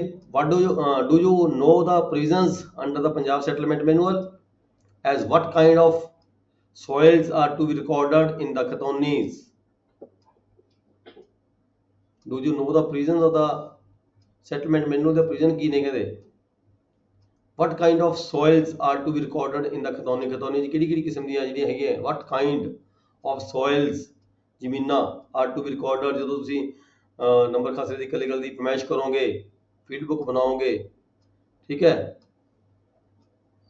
ਖਤੌਨੀ ਬਣੇਗੀ ਉਸ ਤੋਂ ਬਾਅਦ ਤੁਹਾਡੀ, ਤਾਂ ਕਿਹੜੀ ਕਿਸਮ ਦੀਆਂ ਜ਼ਮੀਨਾਂ ਤੁਸੀਂ ਉੱਥੇ ਰਿਕਾਰਡ ਕਰੋਗੇ? ਅੰਤਕਾ 7 ਅੱਗੇ ਪਾਰਟ A, ਇਹਦੇ ਵਿੱਚ ਇੱਕ ਦਾ ਫਿਰ ਅੱਗੇ 14 ਪਾਰਟ। ਅੰਤਕਾ 7 ਹੈ ਜੀ। ਇਹ ਸੈਕਸ਼ਨ 258 ਹੈ। ਦੇਖੋ ਤੁਸੀਂ ਪਤਾ ਕੀ ਹੈ, ਪਹਿਲਾਂ ਇਹ ਆਪਾਂ ਸੈਟਲਮੈਂਟ ਦੀ ਗੱਲ ਕਰ ਰਹੇ ਹਾਂ ਇੱਥੇ, ਇਸ ਕਰਕੇ ਆਪਾਂ ਸੈਟਲਮੈਂਟ ਤੋਂ ਹੀ ਇਹਨੂੰ ਡੀਲ ਕਰਨਾ ਹੈ। ਆਪਾਂ LAM 'ਚ ਨਹੀਂ ਜਾਵਾਂਗੇ ਹੁਣ ਇੱਥੇ। ਪੰਜਾਬ ਸੈਟਲਮੈਂਟ ਮੈਨੂੰ ਉਹਦਾ ਕੁਐਸਚਨ ਹੈ, ਠੀਕ ਹੈ। ਆਪਾਂ LAM 'ਚ ਨਹੀਂ ਜਾਵਾਂਗੇ, ਆਪਾਂ ਸੈਟਲਮੈਂਟ 'ਚੋਂ ਹੀ ਇਹਨੂੰ ਕਵਰ ਕਰਨ ਦੀ ਕੋਸ਼ਿਸ਼ ਕਰਾਂਗੇ। ਜੇ ਤੁਹਾਨੂੰ ਨਹੀਂ ਲੱਭਦਾ ਫਿਰ ਤੁਸੀਂ ਕਿਸ ਪਾਸੇ ਹੋਰ ਜਾਣਾ ਹੈ। ਅੰਤਕਾ 7 ਦਾ ਜਿਹੜਾ A ਸੈਕਸ਼ਨ ਹੈ, ਅੰਤਕਾ 7 ਦੇ ਵਿੱਚ ਇੱਕ ਦਾ ਅੱਗੇ 1 ਨਾ A ਦਾ ਅੱਗੇ 1 ਦਾ ਅੱਗੇ 14।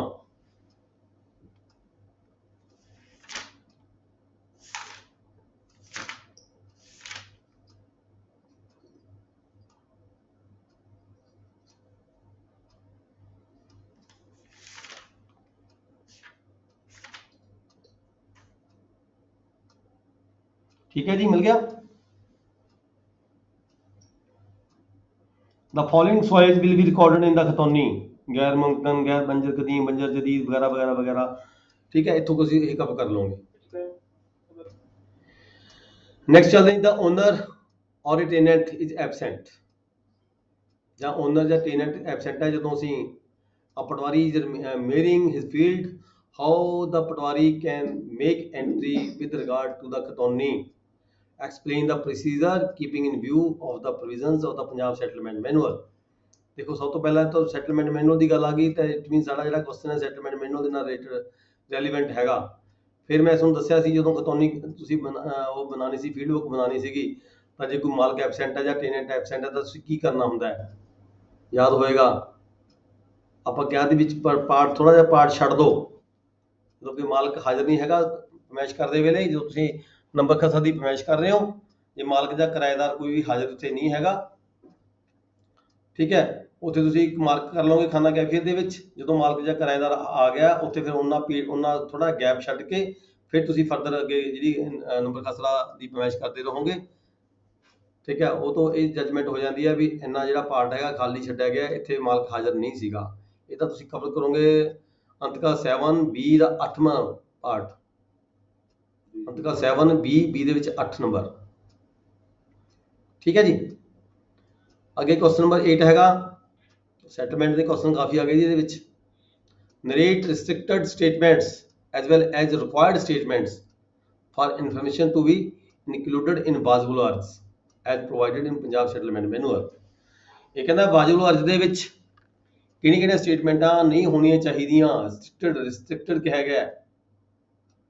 narrate restricted statements as well as required statements ਕਿਹੜੀਆਂ ਹੋਣੀਆਂ ਚਾਹੀਦੀਆਂ ਨੇ ਤੇ ਕਿਹੜੀਆਂ ਨਹੀਂ ਹੋਣੀਆਂ ਚਾਹੀਦੀਆਂ। ਬੇਸਿਕ ਫੰਡਾ ਕੀ ਹੈ ਜੀ, ਬੇਸਿਕ ਲਾਅ ਕੀ ਕਹਿ ਰਿਹਾ ਹੈ? ਬੇਸਿਕ ਲਾਅ ਤਾਂ ਇਹ ਹੈਗਾ ਇਹਦੇ ਵਿੱਚ ਵੀ ਐਦਾਂ ਦੇ ਕੋਈ ਜਿਹੜੀਆਂ ਇਕਰਾਰ ਇਹਦੇ ਵਿੱਚ ਨਾ ਕੀਤੇ ਜਾਣ ਜਿਹੜੇ ਕਾਨੂੰਨ ਦੇ ਖਿਲਾਫ ਹੋਣ, ਲਾਅ ਦੇ ਖਿਲਾਫ ਹੋਣ।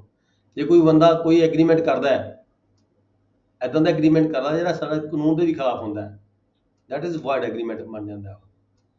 ਠੀਕ ਹੈ, ਜੇ ਕੋਈ ਐਗਰੀਮੈਂਟ ਕਰਦਾ ਵੀ ਤੂੰ ਇਹ ਜੇ ਸ਼ਰਤ ਤੋੜਦਾ ਤਾਂ ਤੈਨੂੰ ਮੇਰੇ ਕੋਲ 3 ਮਹੀਨੇ 4 ਮਹੀਨੇ ਮਤਲਬ ਕਿ ਐਜ਼ ਏ ਬਾਉਂਡਡ ਲੇਬਰ ਕੰਮ ਕਰਨਾ ਪਏਗਾ। ਠੀਕ ਹੈ, ਉਹ ਕਾਨੂੰਨ ਦੇ ਖਿਲਾਫ ਹੋ ਗਿਆ ਨਾ ਜੀ। ਐਸਾ ਐਗਰੀਮੈਂਟ ਜਿਹੜਾ ਹੈਗਾ ਵਾਇਡ ਐਗਰੀਮੈਂਟ ਕਿਹਾ ਜਾਂਦਾ ਹੈ।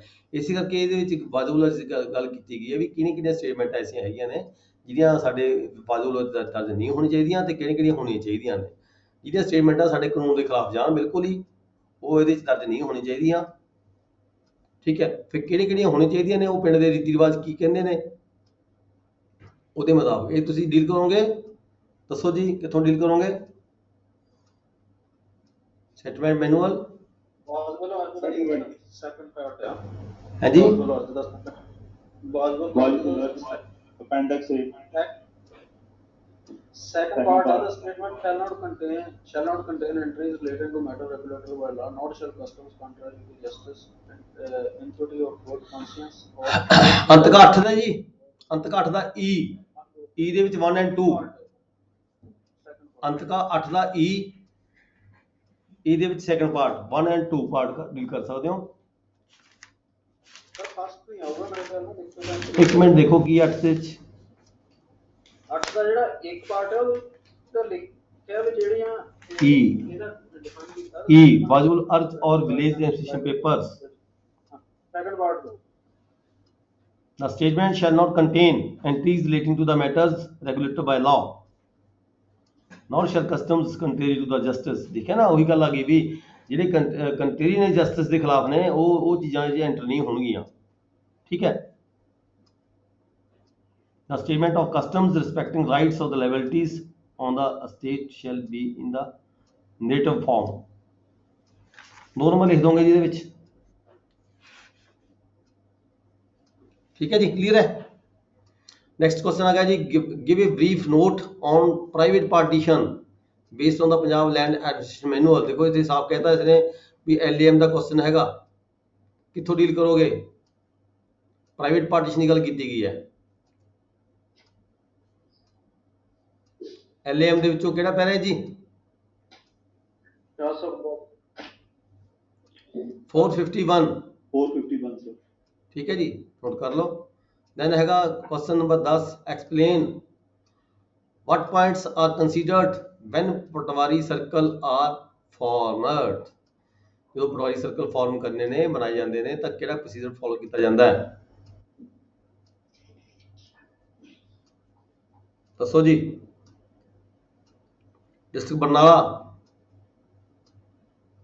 ਦੇ ਕਾਨੂੰਨ ਸਾਹਿਬਾਨ ਦੱਸਣਗੇ ਜੀ ਜਦੋਂ ਪਟਵਾਰੀ ਸਰਕਲ ਬਣਦੇ ਨੇ ਤਾਂ ਕਿਹੜਾ ਤਰੀਕਾ ਫਾਰਮ ਕੀਤਾ ਜਾਂਦਾ ਹੈ, ਫੋਲੋ ਕੀਤਾ ਜਾਂਦਾ ਹੈ? ਜਲੰਧਰ, ਫਤਿਹਗੜ੍ਹ ਤੋਂ, ਹੁਸ਼ਿਆਰਪੁਰ ਤੋਂ ਕੋਈ ਹੈਗਾ ਬੈਠੇ ਕਾਨੂੰਨ ਸਾਹਿਬ? ਚਲੋ LAM 279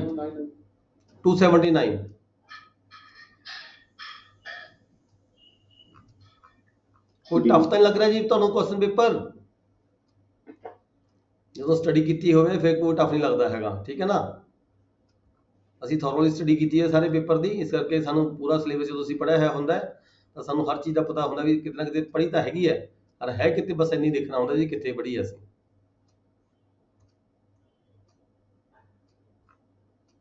ਠੀਕ ਹੈ ਜੀ, ਅੱਜ ਦਾ ਕਲਾਸ ਖਤਮ ਹੋਣ ਤੋਂ ਪਹਿਲਾਂ ਕੋਈ ਡਿਸਕਸ਼ਨ, ਕੋਈ ਕੁਐਸਚਨ ਕਿਸੇ ਦਾ?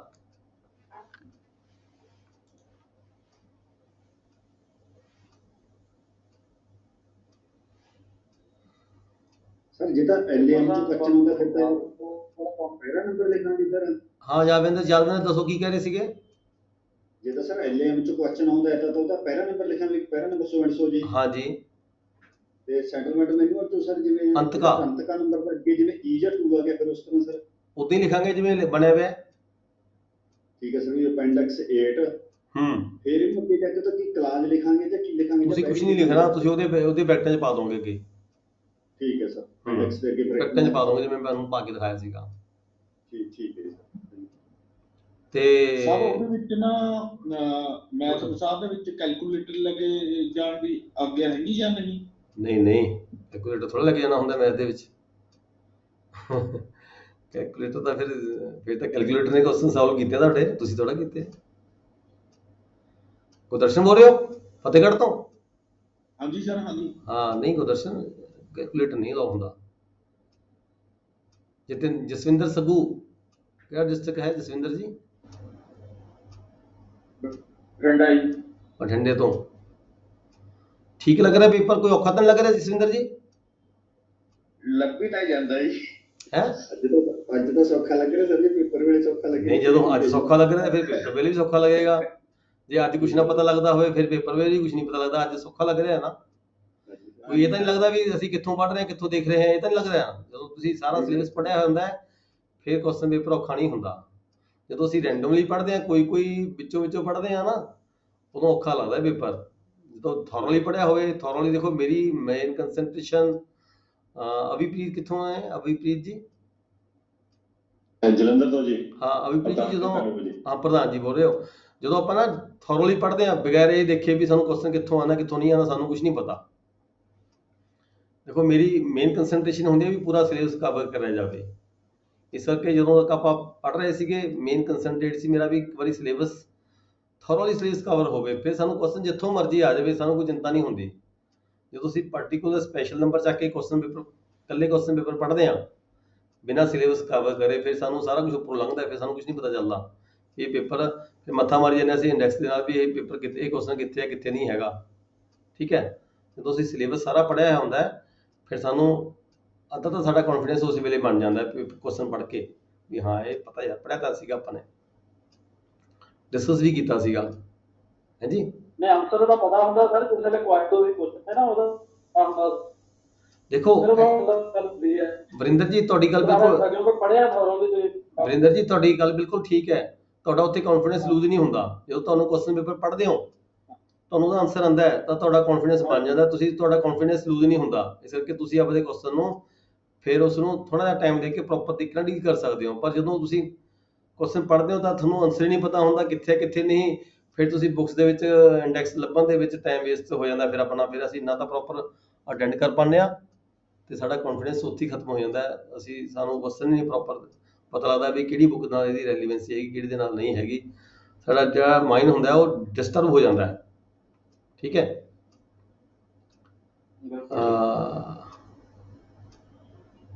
ਜਤਿੰਦਰ ਕਿਹੜਾ ਪੇਪਰ ਕਲੀਅਰ ਕਰਾਉਣਾ ਸਰ?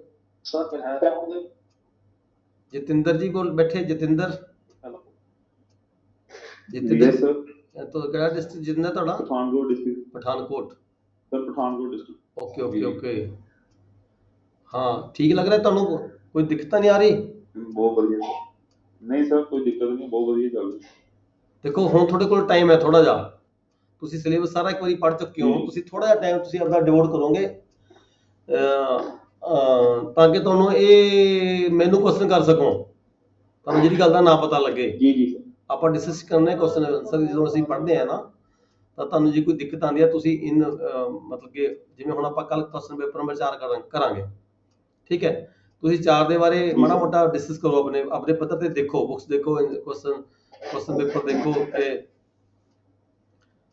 ਤੇ ਜਿੱਥੇ ਕੋਈ ਦਿੱਕਤ ਆਉਂਦੀ ਹੈ ਫਿਰ ਆਪਾਂ ਸਾਰੇ ਬੈਠ ਕੇ ਡਿਸਕਸ ਕਰਨੇ ਆ। ਇੱਕ ਦੂਜੇ ਨੂੰ ਜਦੋਂ ਗੱਲ ਸੁਣਦੇ ਆ ਕਰਦੇ ਆ ਨਾ, ਉਹ ਜ਼ਿਆਦਾ ਯਾਦ ਰਹਿੰਦੀ ਹੈ। ਠੀਕ ਹੈ, ਮੈਨੂੰ ਕੋਈ ਜ਼ਰੂਰੀ ਨਹੀਂ ਵੀ ਮੈਨੂੰ ਸਾਰਾ ਕੁਝ ਪਤਾ ਹੁੰਦਾ, ਪਰ ਠੀਕ ਹੈ ਕਈ ਵਾਰੀ ਇੱਕ ਦੂਜੇ ਨੂੰ ਜਿਹਨੂੰ ਬੋਲਚਾਲ ਦੀ ਜਿਹੜੀ ਭਾਸ਼ਾ ਹੁੰਦੀ ਹੈ ਇਹਦੇ ਨਾਲ ਜਿਹੜੀ ਮੈਮਰੀ ਜ਼ਿਆਦਾ, ਤੁਹਾਨੂੰ ਕੁਐਸਚਨ ਆਨਸਰ ਜ਼ਿਆਦਾ ਯਾਦ ਰਹਿੰਦੇ ਨੇ ਜਦੋਂ ਆਪਾਂ ਡਿਸਕਸ਼ਨ ਕਰਦੇ ਹਾਂ। ਪੜ੍ਹਨਾ ਕੁਝ ਹੋਰ ਚੀਜ਼ ਹੈ, ਬੋਲਣਾ ਸੁਣਨਾ ਡਿਸਕਸ਼ਨ ਕਰਨਾ ਇਹ ਹੋਰ ਵੀ ਜ਼ਿਆਦਾ ਲਾਹੇਵੰਦ ਹੁੰਦਾ ਹੈ ਜੀ। Right sir. ਹਾਂ ਠੀਕ ਹੈ ਜੀ, ਓਕੇ ਸਰ। ਅੱਜ ਦੀ ਕਲਾਸ ਖਤਮ ਕਰਨ ਲੱਗੇ ਹਾਂ ਜੀ। ਸਰ ਇੱਕ ਕੁਐਸਚਨ ਸੀਗਾ ਜੀ। ਹਾਂਜੀ ਰਜੇਸ਼। ਜਿਸ ਤਰ੍ਹਾਂ ਸਰ ਮੋਸਟਲੀ ਹਾਂਜੀ ਸਰ। ਰਜੇਸ਼ ਕਿੱਥੋਂ ਬੋਲ ਰਹੇ ਸੀ ਤੁਸੀਂ? ਹੁਸ਼ਿਆਰਪੁਰ ਤੋਂ ਬੋਲਦਾ ਜੀ। ਹਾਂਜੀ ਰਜੇਸ਼। ਸਰ ਜਿਸ ਤਰ੍ਹਾਂ ਪੇਪਰ ਦੇ ਵਿੱਚ ਕੁਐਸਚਨ ਇੱਕ ਬੁੱਕ ਚੋਂ ਪਾ ਕੇ ਫਿਰ ਨੈਕਸਟ ਕੁਐਸਚਨ ਫਿਰ ਅਗਲੀ ਬੁੱਕ ਚੋਂ ਵੀ ਆ ਜਾਂਦਾ ਜਾਂ ਇੱਕ ਬੁੱਕ ਕੰਪਲੀਟ ਕਰਕੇ ਹੀ ਪਾਉਂਦੇ ਦੇਖੋ ਐਗਜ਼ਾਮੀਨਰ ਦੀ ਇਹ ਕੋਸ਼ਿਸ਼ ਹੁੰਦੀ ਹੈ ਵੀ ਜਿਹੜਾ ਇੱਕ ਕੁਐਸਚਨ ਹੈ ਉਹਦੇ ਦੋਹੇ ਪਾਰਟ ਇੱਕੋ ਹੀ ਬੁੱਕ ਦੇ ਨਾਲ ਰਿਲੇਟਡ ਹੋਣ। ਜ਼ਿਆਦਾਤਰ ਤਾਂ ਕੋਸ਼ਿਸ਼ ਇਹ ਹੁੰਦੀ ਹੈ। ਮੇਰਾ ਕੁਐਸਚਨ ਸੀ ਤਾਂ ਪਹਿਲੇ 4 ਕੁਐਸਚਨ ਪਾਤੇ ਉਹਨਾਂ ਨੇ ਹਾਂ। ਟੈਂਡੈਂਸੀ ਐਕਟ ਤੋਂ, ਹਾਂ ਫਿਰ ਪਾਤਾ ਸੈਟਲਮੈਂਟ ਮੈਨ ਜੋ ਫਿਰ ਟੈਂਡੈਂਸੀ ਐਕਟ ਤੋਂ ਪਾ ਸਕਦਾ ਤਾਂ ਮਿਕਸ ਜੇ ਹੁੰਦਾ। ਪੇਪਰ ਦੇਖਣ ਤੋਂ ਤਾਂ ਇਹ ਲੱਗਦਾ ਵੀ ਇੱਕ ਵਾਰੀ ਬੁੱਕ ਦਾ ਪਾ ਕੇ ਦੁਬਾਰਾ ਨਹੀਂ ਆਉਂਦਾ। ਦੇਖੋ ਜ਼ਿਆਦਾਤਰ ਤਾਂ ਇਹੀ ਚੱਲਦਾ ਵੀ ਜਿਹੜੇ ਇੱਕ ਵਾਰੀ ਬੁੱਕ ਖਤਮ ਕਰਤੀ ਫਿਰ ਅਗਲੀ ਬੁੱਕ ਸ਼ੁਰੂ ਕਰ ਲੈਂਦਾ ਅਗਲਾ। ਸਰ ਇਦਾਂ ਦਾ ਹੋਵੇ ਫਿਰ ਤਾਂ ਈਜ਼ੀ ਹੈ ਨਾ। ਪਰ ਆਪਾਂ ਇਹਨੂੰ ਹਾਰਡ ਐਂਡ ਫਾਸਟ ਰੂਲ ਨਹੀਂ ਕਹਿ ਸਕਦੇ। ਹਾਂਜੀ ਹਾਂਜੀ ਹਾਂਜੀ। ਹਾਰਡ ਐਂਡ ਫਾਸਟ ਰੂਲ ਨਹੀਂ ਕਹਿ ਸਕਦੇ ਕੋਈ। ਐਗਜ਼ਾਮੀਨਰ ਦੀ ਮਰਜ਼ੀ ਹੈ, ਜੇ ਕਿਤੇ ਕੁਐਸਚਨ ਉੱਪਰੋਂ ਚੱਕ ਕੇ ਥੱਲੇ ਕਰ ਲੈਂਦਾ ਕੋਈ ਤਾਂ ਆਪਾਂ ਇਹ ਨਹੀਂ ਕਹਿ ਸਕਦੇ ਤੁਸੀਂ ਤਾਂ ਕਿਵੇਂ ਹੋ ਗਿਆ। ਇਹ ਮੇਬੀ ਪਰ ਜ਼ਿਆਦਾਤਰ ਨਹੀਂ ਹੁੰਦਾ। ਠੀਕ ਹੈ ਸਰ। ਜ਼ਿਆਦਾਤਰ ਨਹੀਂ ਹੁੰਦਾ। ਹੁਣ ਦੇਖੋ ਆਪਾਂ ਪੜ੍ਹਿਆ ਆਪਾਂ ਇਹ ਕੁਐਸਚਨ ਪੜ੍ਹਿਆ ਸਾਰੇ ਕੁਐਸਚਨ ਪਹਿਲਾਂ ਟੈਂਡੈਂਸੀ ਦੀ ਐਕਟ ਦੇ ਆਏ ਨੇ। ਲਾਸਟ ਵਾਲੇ 4-5 ਕੁਐਸਚਨ ਸੈਟਲਮੈਂਟ ਮੈਨੂਅਲ ਕੱਲੀ ਸੈਟਲਮੈਂਟ ਮੈਨੂਅਲ ਜੀ ਕੁਐਸਚਨ ਆ ਗਏ 4-5। ਜੀ ਜੀ ਜੀ। ਸਾਡੇ ਕਈ ਬੰਦੇ ਜਿਹੜੇ ਸੈਟਲਮੈਂਟ ਮੈਨੂਅਲ ਦੇਖੋ ਔਖੀ ਲੱਗਦੀ ਹੈ, ਪਰ ਆਪਾਂ ਜਿਹਨੇ ਪੜ੍ਹਿਆ ਹੁਣ ਤੁਹਾਡੇ ਲਈ ਸਾਰਿਆਂ ਲਈ ਮੈਨੂੰ ਤਾਂ ਲੱਗਦਾ ਔਖੀ ਹੋਏਗੀ। ਸੈਟਲਮੈਂਟ ਮੈਨੂਅਲ ਮੈਨੂੰ ਨਹੀਂ ਲੱਗਦਾ ਹੁਣ ਤੁਹਾਨੂੰ ਔਖੀ ਲੱਗਦੀ ਹੋਏਗੀ। ਠੀਕ ਹੈ। ਕਈ ਬੰਦੇ ਸਾਡੇ ਸੈਟਲਮੈਂਟ ਮੈਨੂਅਲ ਛੱਡ ਦਿੰਦੇ ਨੇ, ਸਾਰੇ ਸਾਰੇ ਛੱਡ ਦਿੰਦੇ ਨੇ, ਪੂਰੀ ਪੜ੍ਹਦੇ ਹੀ ਨਹੀਂ ਹੈਗੇ, ਟੋਟਲੀ ਛੱਡ ਦਿੰਦੇ ਆ ਵੀ ਚਲ ਇਹਦਾ ਕੀ ਇੱਕ ਅੱਧਾ ਕੁਐਸਚਨ ਆ ਜਾਊਗਾ। ਹੁਣ ਤੁਹਾਡਾ ਤੁਸੀਂ ਦੇਖਿਆ ਇਹ ਵਾਲਾ ਕੁਐਸਚਨ ਪੇਪਰ ਜਿਹੜਾ ਹੁਣ ਆਪਾਂ ਲਾਸਟ ਵਿੱਚ ਪੜ੍ਹਿਆ, ਤੁਹਾਡੇ 4 ਦੇ ਕਰੀਬ ਕੁਐਸਚਨ ਸਿਰਫ ਸੈਟਲਮੈਂਟ ਮੈਨੂਅਲ 'ਚੋਂ ਆ ਗਏ। ਜੇ ਕਿਸੇ ਨੇ ਨਾ ਪੜ੍ਹੀ ਹੋਈ ਹੋਵੇ ਉਹ ਤਾਂ ਸਾਰਾ ਦਾ ਸਾਰਾ ਪੇਪਰ ਰਹਿ ਗਿਆ। ਠੀਕ ਹੈ ਜੀ। ਇਹ ਸਭ ਜਿਹੜੇ ਕੁਐਸਚਨ ਪੇਪਰ ਕਲੀਅਰ ਕਰਾ ਰਹੇ ਸੀ ਜਿਹੜੇ ਗਰੁੱਪ ਵਿੱਚ ਪਾਏ ਹੋਏ ਨੇ ਉਹੀ ਕਰਵਾ ਰਹੇ ਨੇ ਸਰ? ਹਾਂ ਉਹੀ ਪੇਪਰ ਹੈ ਜੀ ਸਾਰੇ। ਗਰੁੱਪ 'ਚ ਸਾਰੇ ਤੁਹਾਡੇ ਕੁਐਸਚਨ ਪੇਪਰ ਸਾਰੇ ਗਰੁੱਪ 'ਚ ਪਾਏ ਹੋਏ ਹੈਗੇ, ਤੁਸੀਂ ਇੱਥੋਂ ਡੀਲ ਕਰ ਸਕਦੇ ਹੋ, ਦੇਖ ਲਓ, ਪੜ੍ਹੋ। ਵੱਧ ਤੋਂ ਵੱਧ ਸਮਾਂ ਲਾਓ ਜੀ। ਹੁਣ ਤੁਸੀਂ ਇੰਡੈਕਸਾਂ ਤੇ ਹੁਣ ਤੁਸੀਂ ਅੰਦਰੋਂ ਪੜ੍ਹਨ ਦੀ ਕੋਸ਼ਿਸ਼ ਬੇਸ਼ੱਕ ਨਾ ਕਰੋ, ਬੁੱਕਸ ਪੜ੍ਹਨ ਦੀ ਕੋਸ਼ਿਸ਼ ਨਾ ਕਰੋ। ਬਹੁਤ ਪੜ੍ਹ ਚੁੱਕੇ ਤੁਸੀਂ ਬੁੱਕਸ, ਤਾਂ ਕਾਫੀ ਤੁਸੀਂ ਡਿਟੇਲ ਸਟੱਡੀ ਕੀਤੀ ਹੋਈ ਹੈ। ਮਾੜਾ ਮੋਟਾ 1-2 ਮਿੰਟ ਲਈ ਬੇਸ਼ੱਕ ਪੜ੍ਹ ਸਕਦੇ ਹੋ, ਪਰ ਜ਼ਿਆਦਾ ਸਮਾਂ ਤੁਸੀਂ ਕੁਐਸਚਨ ਪੇਪਰ ਤੇ ਇੰਡੈਕਸਾਂ ਤੇ ਲਗਾਉਣਾ ਹੈ। ਠੀਕ ਹੈ। ਫਿਰ ਅੰਦਰੋਂ ਜੇ ਜ਼ਰੂਰਤ ਪੈਂਦੀ ਹੈ ਤਾਂ ਪੜ੍ਹ ਸਕਦੇ ਹੋ, ਕੋਈ ਗੱਲ ਨਹੀਂ, ਥੋੜਾ ਬਹੁਤਾ ਪੜ੍ਹੋ, ਪਰ ਜ਼ਿਆਦਾ ਸਮਾਂ ਵੇਸਟ ਨਾ ਕਰੋ। ਹੁਣ ਠੀਕ ਹੈ ਜੀ। ਉਹ ਤੁਹਾਡਾ ਕੁਐਸਚਨ ਘੱਟੋ ਘੱਟ ਤੁਸੀਂ ਬਸ ਰੈਲੀਵੈਂਟ ਜਿਹੜੀ ਬੁੱਕ ਹੈ ਉਹ ਤੇ ਪਹੁੰਚੋ। ਰੈਲੀਵੈਂਟ ਬੁੱਕ ਤੇ ਪਹੁੰਚ ਕੇ ਫਿਰ ਤੁਸੀਂ ਰੈਲੀਵੈਂਟ ਸੈਕਸ਼ਨ ਤੇ ਪਹੁੰਚਣਾ ਹੈ। ਜੇ ਤੁਸੀਂ ਇਹ ਪਹੁੰਚ ਗਏ ਫਿਰ ਤੁਸੀਂ ਤੁਹਾਨੂੰ ਕੋਈ ਨਹੀਂ ਫੇਲ ਕਰ ਸਕਦਾ। ਠੀਕ ਹੈ ਸਰ। ਠੀਕ ਹੈ। ਫਿਰ ਤੁਹਾਨੂੰ ਫੇਲ ਕੋਈ ਨਹੀਂ ਕਰ ਸਕਦਾ। ਬਸ ਤੁਹਾਨੂੰ ਜੇ ਤੁਸੀਂ ਇੰਨਾ ਕਿ ਲੱਭਣਾ ਆ ਗਿਆ ਫਿਰ ਤੁਹਾਨੂੰ ਲਿਖਿਆ ਤਾਂ ਆਪੀ ਜਾਂਦਾ। ਘੱਟ ਵੱਧ ਕਰਕੇ ਲਿਖਣਾ ਜਿਹੜਾ ਤੁਸੀਂ ਹੈਗਾ ਉਹ ਆਪਣੀ ਟਾਈਮ ਮੈਨੇਜਮੈਂਟ ਕਰਨੀ ਹੈ। ਕੁਐਸਚਨ ਪੇਪਰ ਦੇ ਤੁਹਾਡੇ ਕੋਲ ਆਪਦੇ ਉਸ ਨੂੰ ਸਮੇਂ ਨੂੰ ਵੰਡ ਲੈਣਾ ਕੁਐਸਚਨਾਂ ਦੇ ਵਿੱਚ ਵੀ ਕਿੰਨੇ ਸਮੇਂ ਤੇ ਮੈਂ ਇੰਨੇ ਕੁਐਸਚਨ ਕਰਨੇ, ਕਿੰਨੇ ਸਮੇਂ 'ਚ ਇੰਨੇ ਕੁਐਸਚਨ ਕਰਨੇ ਨੇ। ਉਹਦੇ ਮੁਤਾਬਕ ਤੁਸੀਂ ਆਪਦੇ ਆਨਸਰ ਨੂੰ ਛੋਟਾ ਵੱਡਾ ਵੀ ਕਰ ਸਕਦੇ ਹੋ ਆਪਦੇ ਟਾਈਮ ਦੇ ਅਕੋਰਡਿੰਗ। ਠੀਕ ਹੈ ਜੀ। ਠੀਕ ਹੈ ਸਰ। ਠੀਕ ਹੈ। ਕਲਾਸ ਖਤਮ ਕਰਨ ਲੱਗੇ ਜੀ। ਕੱਲ ਅਸੀਂ ਪੜਾਂਗੇ ਇਸੇ ਟਾਈਮ ਸਵੇਰੇ। ਕੱਲ ਦਿਨ ਹੈਗਾ ਫਰਾਈਡੇ। ਸੈਟਰਡੇ ਅਸੀਂ ਸਮਾਂ ਥੋੜਾ ਜ਼ਿਆਦਾ ਲਗਾਵਾਂਗੇ, ਸੈਟਰਡੇ ਸੰਡੇ। ਠੀਕ ਹੈ ਜੀ। ਸਰ ਤੁਹਾਡੇ ਤੋਂ ਪੜ੍ਹਨ ਤੋਂ ਬਾਅਦ ਹੁਣ ਕਿਤਾਬਾਂ ਡਰਾਉਂਦੀਆਂ ਨਹੀਂ ਹੈ, ਪਹਿਲਾਂ ਇਹਨੂੰ ਡਰ ਲੱਗਦਾ। ਇਹੀ ਹੁੰਦਾ ਨਾ, ਪਹਿਲਾਂ ਦੇਖ ਕੇ ਡਰ ਲੱਗਦਾ ਜੀ ਮੈਨੂੰ ਕਰਨਾ ਕਿੱਦਾਂ, ਸ਼ੁਰੂ ਕਿੱਥੋਂ ਕਰਨਾ ਤੇ ਆਪਣੇ ਤੁਹਾਡੇ ਪ੍ਰਧਾਨ ਜੀ ਮੋਹਨ ਸਿੰਘ ਜੀ ਕਹਿਣ ਲੱਗੇ ਇੱਕ ਵਾਰੀ, ਅਸੀਂ ਪਿਛਲੇ ਸਾਲ ਅਸੀਂ ਇੱਥੇ ਆਫਲਾਈਨ ਕਲਾਸ ਲਗਾਉਂਦੇ ਸੀਗੇ। ਕਹਿੰਦੇ ਜਿੰਦਰ ਸਾਹਿਬ ਮੈਂ ਇਹ ਬੁੱਕ ਜਿਹੜੀ ਟੈਂਡੈਂਸੀ ਐਕਟ ਹੈ ਕਹਿੰਦੇ ਮੈਂ 3 ਵਾਰੀ ਪੜ੍ਹ ਚੁੱਕਿਆ, ਪਰ ਮੇਰੇ ਅੱਖਰ ਇੱਕ ਪੱਲੇ ਨਹੀਂ ਪਿਆ। ਮੈਨੂੰ ਹੁਣ ਤੱਕ ਨਹੀਂ ਸਮਝ ਆਈ 3 ਵਾਰੀ ਪੂਰੀ ਬੁੱਕ ਪੜ੍ਹਨ ਦੇ ਬਾਵਜੂਦ ਵੀ। ਟੈਕਨੀਕਲ ਹੈ ਸਾਰਾ। ਦੇਖੋ ਪਤਾ ਕੀ ਹੈ, ਜਿਉਂ ਵਾਰ-ਵਾਰ ਪੜ੍ਹਦੇ ਆਪਾਂ, ਇਹ ਲਾਅ ਹੈਗਾ, ਇਹ subject to the condition notwithstanding anything contained in this section. ਇੱਦਾਂ ਦਾ ਜਿਹੜਾ ਇਹ ਟਰਮੀਨੋਲੋਜੀ ਯੂਜ਼ ਹੁੰਦੀ ਹੈ ਲਾਅ ਦੇ ਵਿੱਚ ਨਾ, ਇਹ ਪਹਿਲਾਂ ਤਾਂ ਇੱਦਾਂ ਲੈਣ ਸ਼ੁਰੂ ਹੋ ਜਾਂਦੀ ਹੈ ਤੇ ਅੱਗੇ ਜਾ ਕੇ ਕੀ ਕਹਿੰਦਾ ਐਗਜ਼ਾਮੀਨਰ ਜਾਂ ਲਾਅ ਬਣਾਉਣ ਵਾਲਾ ਕੀ ਕਹਿ ਰਿਹਾ ਕੀ ਨਹੀਂ ਬਣਾ ਰਿਹਾ, ਕੀ ਕਹਿ ਰਿਹਾ ਕੀ ਨਹੀਂ ਕਹਿ ਰਿਹਾ, ਉਹ ਤਾਂ ਆਪਾਂ ਨੂੰ ਉੱਪਰੋਂ ਹੀ ਭੁੱਲ ਜਾਂਦਾ ਕਈ ਵਾਰ। ਤਾਂ ਕਹਿਣ ਦਾ ਮਤਲਬ ਕੀ ਹੁੰਦਾ। ਤੁਸੀਂ ਹਰ ਸੈਕਸ਼ਨ ਤੁਸੀਂ ਪੜ੍ਹ ਕੇ ਦੇਖਦੇ ਹੋ, ਪਹਿਲਾਂ ਕਈ ਵਾਰ ਲਾਈਨ ਲਿਖੀ ਹੁੰਦੀ ਹੈ ਨੋਟਵਿਥਸਟੈਂਡਿੰਗ anything contained in this book in this section in this law, ਇਹ ਉਹ ਐਸਾ ਕਰਕੇ ਲਿਖਿਆ ਜਾਂਦਾ ਹੁੰਦਾ ਹੈ ਨਾ। ਉੱਥੋਂ ਸਭ ਕੁਝ ਹੀ ਭੁੱਲ ਜਾਂਦਾ ਵੀ ਇਹਦਾ ਮਤਲਬ ਕੀ ਹੋਇਆ, ਇਹਦਾ ਮੀਨਿੰਗ ਕੀ ਹੋਇਆ। ਚਲੋ ਜੋ ਵੀ ਹੈਗਾ, ਆਪਾਂ ਕੋਸ਼ਿਸ਼ ਕਰ ਰਹੇ ਹਾਂ ਵੀ ਆਪਾਂ ਵਧੀਆ ਤਰੀਕੇ ਦੇ ਨਾਲ ਪੇਪਰ, ਤੁਹਾਡੇ ਸਾਰਿਆਂ ਦੇ ਕੁਐਸਚਨ ਪੇਪਰ ਵਧੀਆ ਤਰੀਕੇ ਨਾਲ ਅਟੈਂਪਟ ਹੋਣ ਤੇ ਸਾਰੇ ਹੀ ਤੁਸੀਂ ਪਾਸ ਹੋਵੋ। ਠੀਕ ਹੈ ਜੀ। Thank you sir, thank you for the motivation. Thank you. Thank you. Class is over. Thank you very much.